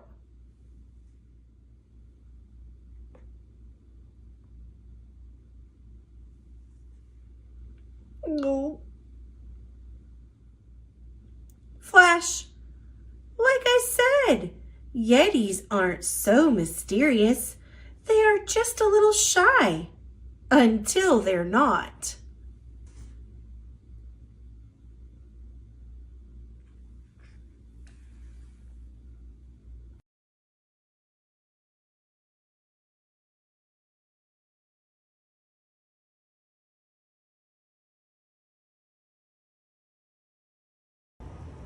You Will Be My Friend by Peter Brown. Lucy was very excited when she woke up. Mom! I've decided I'm going to make a new friend today. Isn't that exciting? That is exciting, Lucille. But how do you plan on finding a new friend? Mom! The forest is crawling with fun critters. Surely one of them will want to be my friend.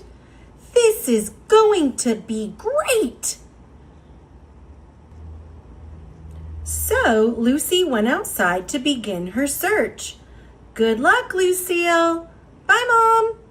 I cannot wait to make a new friend. We're going to do cartwheels and have picnics and climb trees and go swimming and have a dance party. Lucy's search got off to a great start when a nice critter invited her to play. Ooh, ooh, yes, I'd love to join you. Ribbit.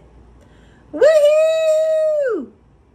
But things didn't work out. Oh well, there are plenty of other critters in the forest. It didn't take long for Lucy to find another friendly-looking animal. I'll just go up and introduce myself. Munch, munch. I'm sorry, I didn't mean to climb into your breakfast. That friendship didn't work out either. Lucy did her best to win over the forest animals. She was helpful. Don't worry, we'll get that nasty smell out. She asked lots of questions. So, tell me, what's it like to fly? And she tried to fit in with everyone she met. But Lucy was starting to feel ridiculous. She came close to making friends a few times. Thanks for inviting me to lunch. Buzz, buzz, buzz. But something always went wrong. Sorry I ate your house. Lucy couldn't believe how hard it was to make a new friend. She was ready to be friends with anyone. Well, almost anyone. Squeak, squeak, squeak, squeak. Come back here and have fun with me. That's when things got ugly. You won't get any snacks unless you start liking me right now. You will be my friend. I can't wait. Lucy tried to calm herself down. Take a deep breath, Lucy. You can do this. You can make a new friend. Just be yourself. Doesn't anybody want to be my friend? This is hopeless. It looked as if Lucy would never find a new friend. And then a funny thing happened. Squawk? Squawk? Squawkity squawk? Oh my gosh! Are you asking me to be your friend? Squawk? I accept. And that's the story of how these two friends found each other. The end.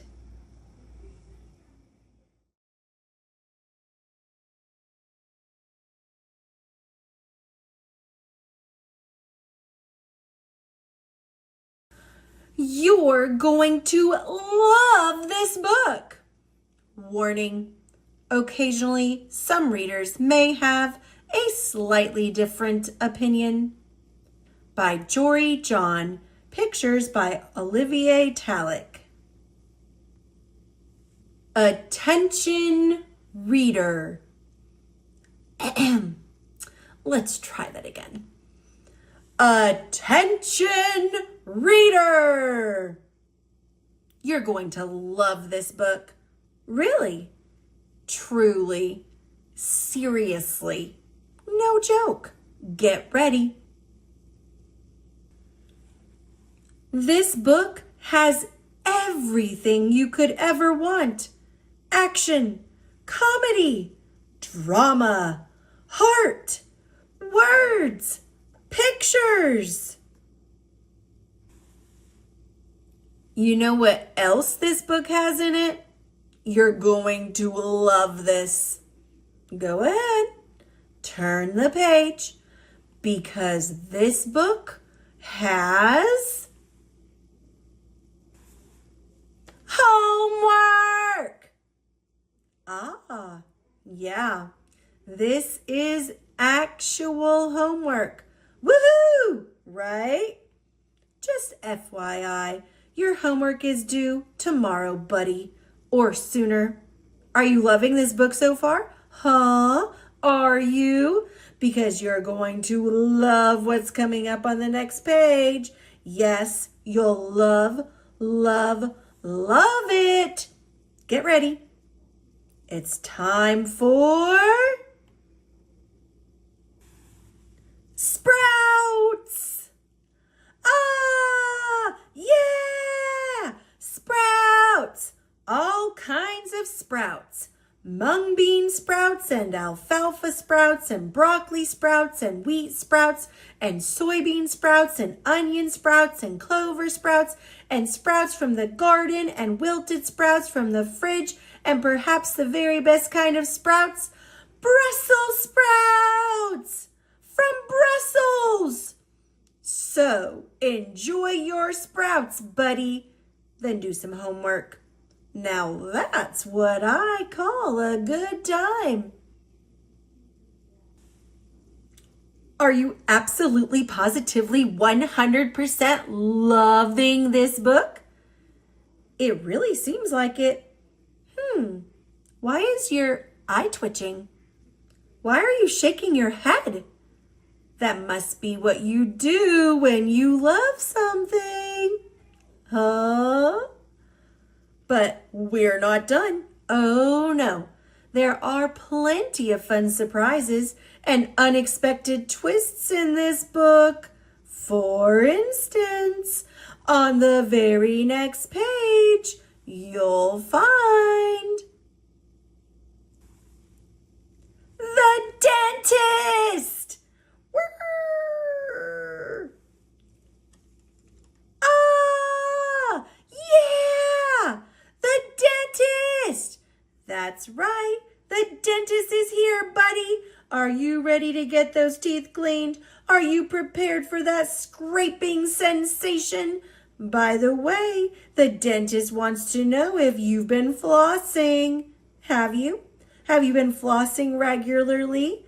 Be honest, because the dentist will know. Ooh, listen. I think I hear a drill. Fun! But wait, while the dentist isn't looking, how about a delicious sweet treat? Are you ready for the all-time best type of candy? Well, turn the page because we've got raisins. Ah, yeah, raisins. Nature's candy. Who wants a handful of raisins? Or maybe 2 handfuls? Put out your hands because we've got trillions of raisins in a big, sticky, gooey lump. Raisins! Woo! Munch 'em up. Gosh, this is almost too much fun. Isn't this the best book that you've ever read? Before you answer, there's something else I want to show you.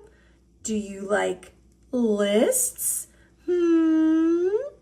Well, this is literally the best type of list in the world.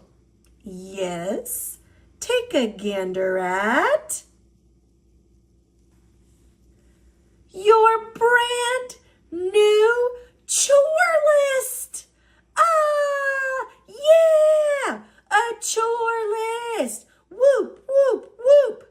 There are so many chores that need to get done. So as soon as you're finished with your homework and glurping up that delicious blob of gooey raisins, it would be wonderful if you could take out the trash, sort the recycling, wash the dishes, make your bed, sweep the floor, clean your room, and fold the laundry. And you'd better get started because tonight you have an early bedtime. Ah, yeah. Yes, an early bedtime Isn't that the best idea ever? Whee! Are you ready to go to sleep while it's still light outside? Are you ready to dream about all the fun you could be having if you were still awake? Psst, psst. Are you asleep yet? What's that? You're having trouble sleeping? The sun's not bothering you, is it? Are you too excited about the dentist and the raisins and all the homework? That's understandable. It's hard to relax when your schedule is chock full of exciting activities. So, anyway, what a journey this has been. Haven't you loved every single minute of this book?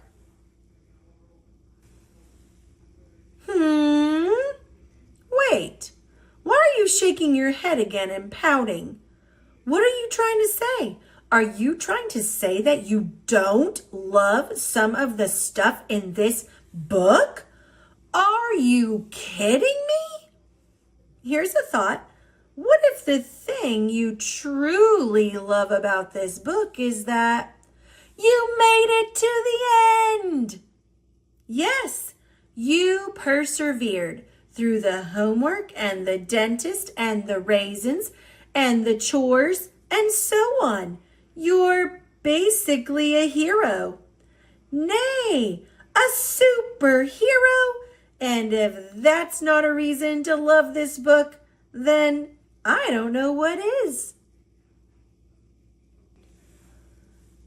Also, you have to admit that there were lots of good jokes and nice drawings and new vocabulary words and that great book smell and a cool front cover and a bunch of surprises, right? Right. Anyway, now that you're a superhero, you're going to love this book every single time you read it. Over and over and over and over and over again. Starting now. Ah! Yeah! Hey, why is your eye twitching?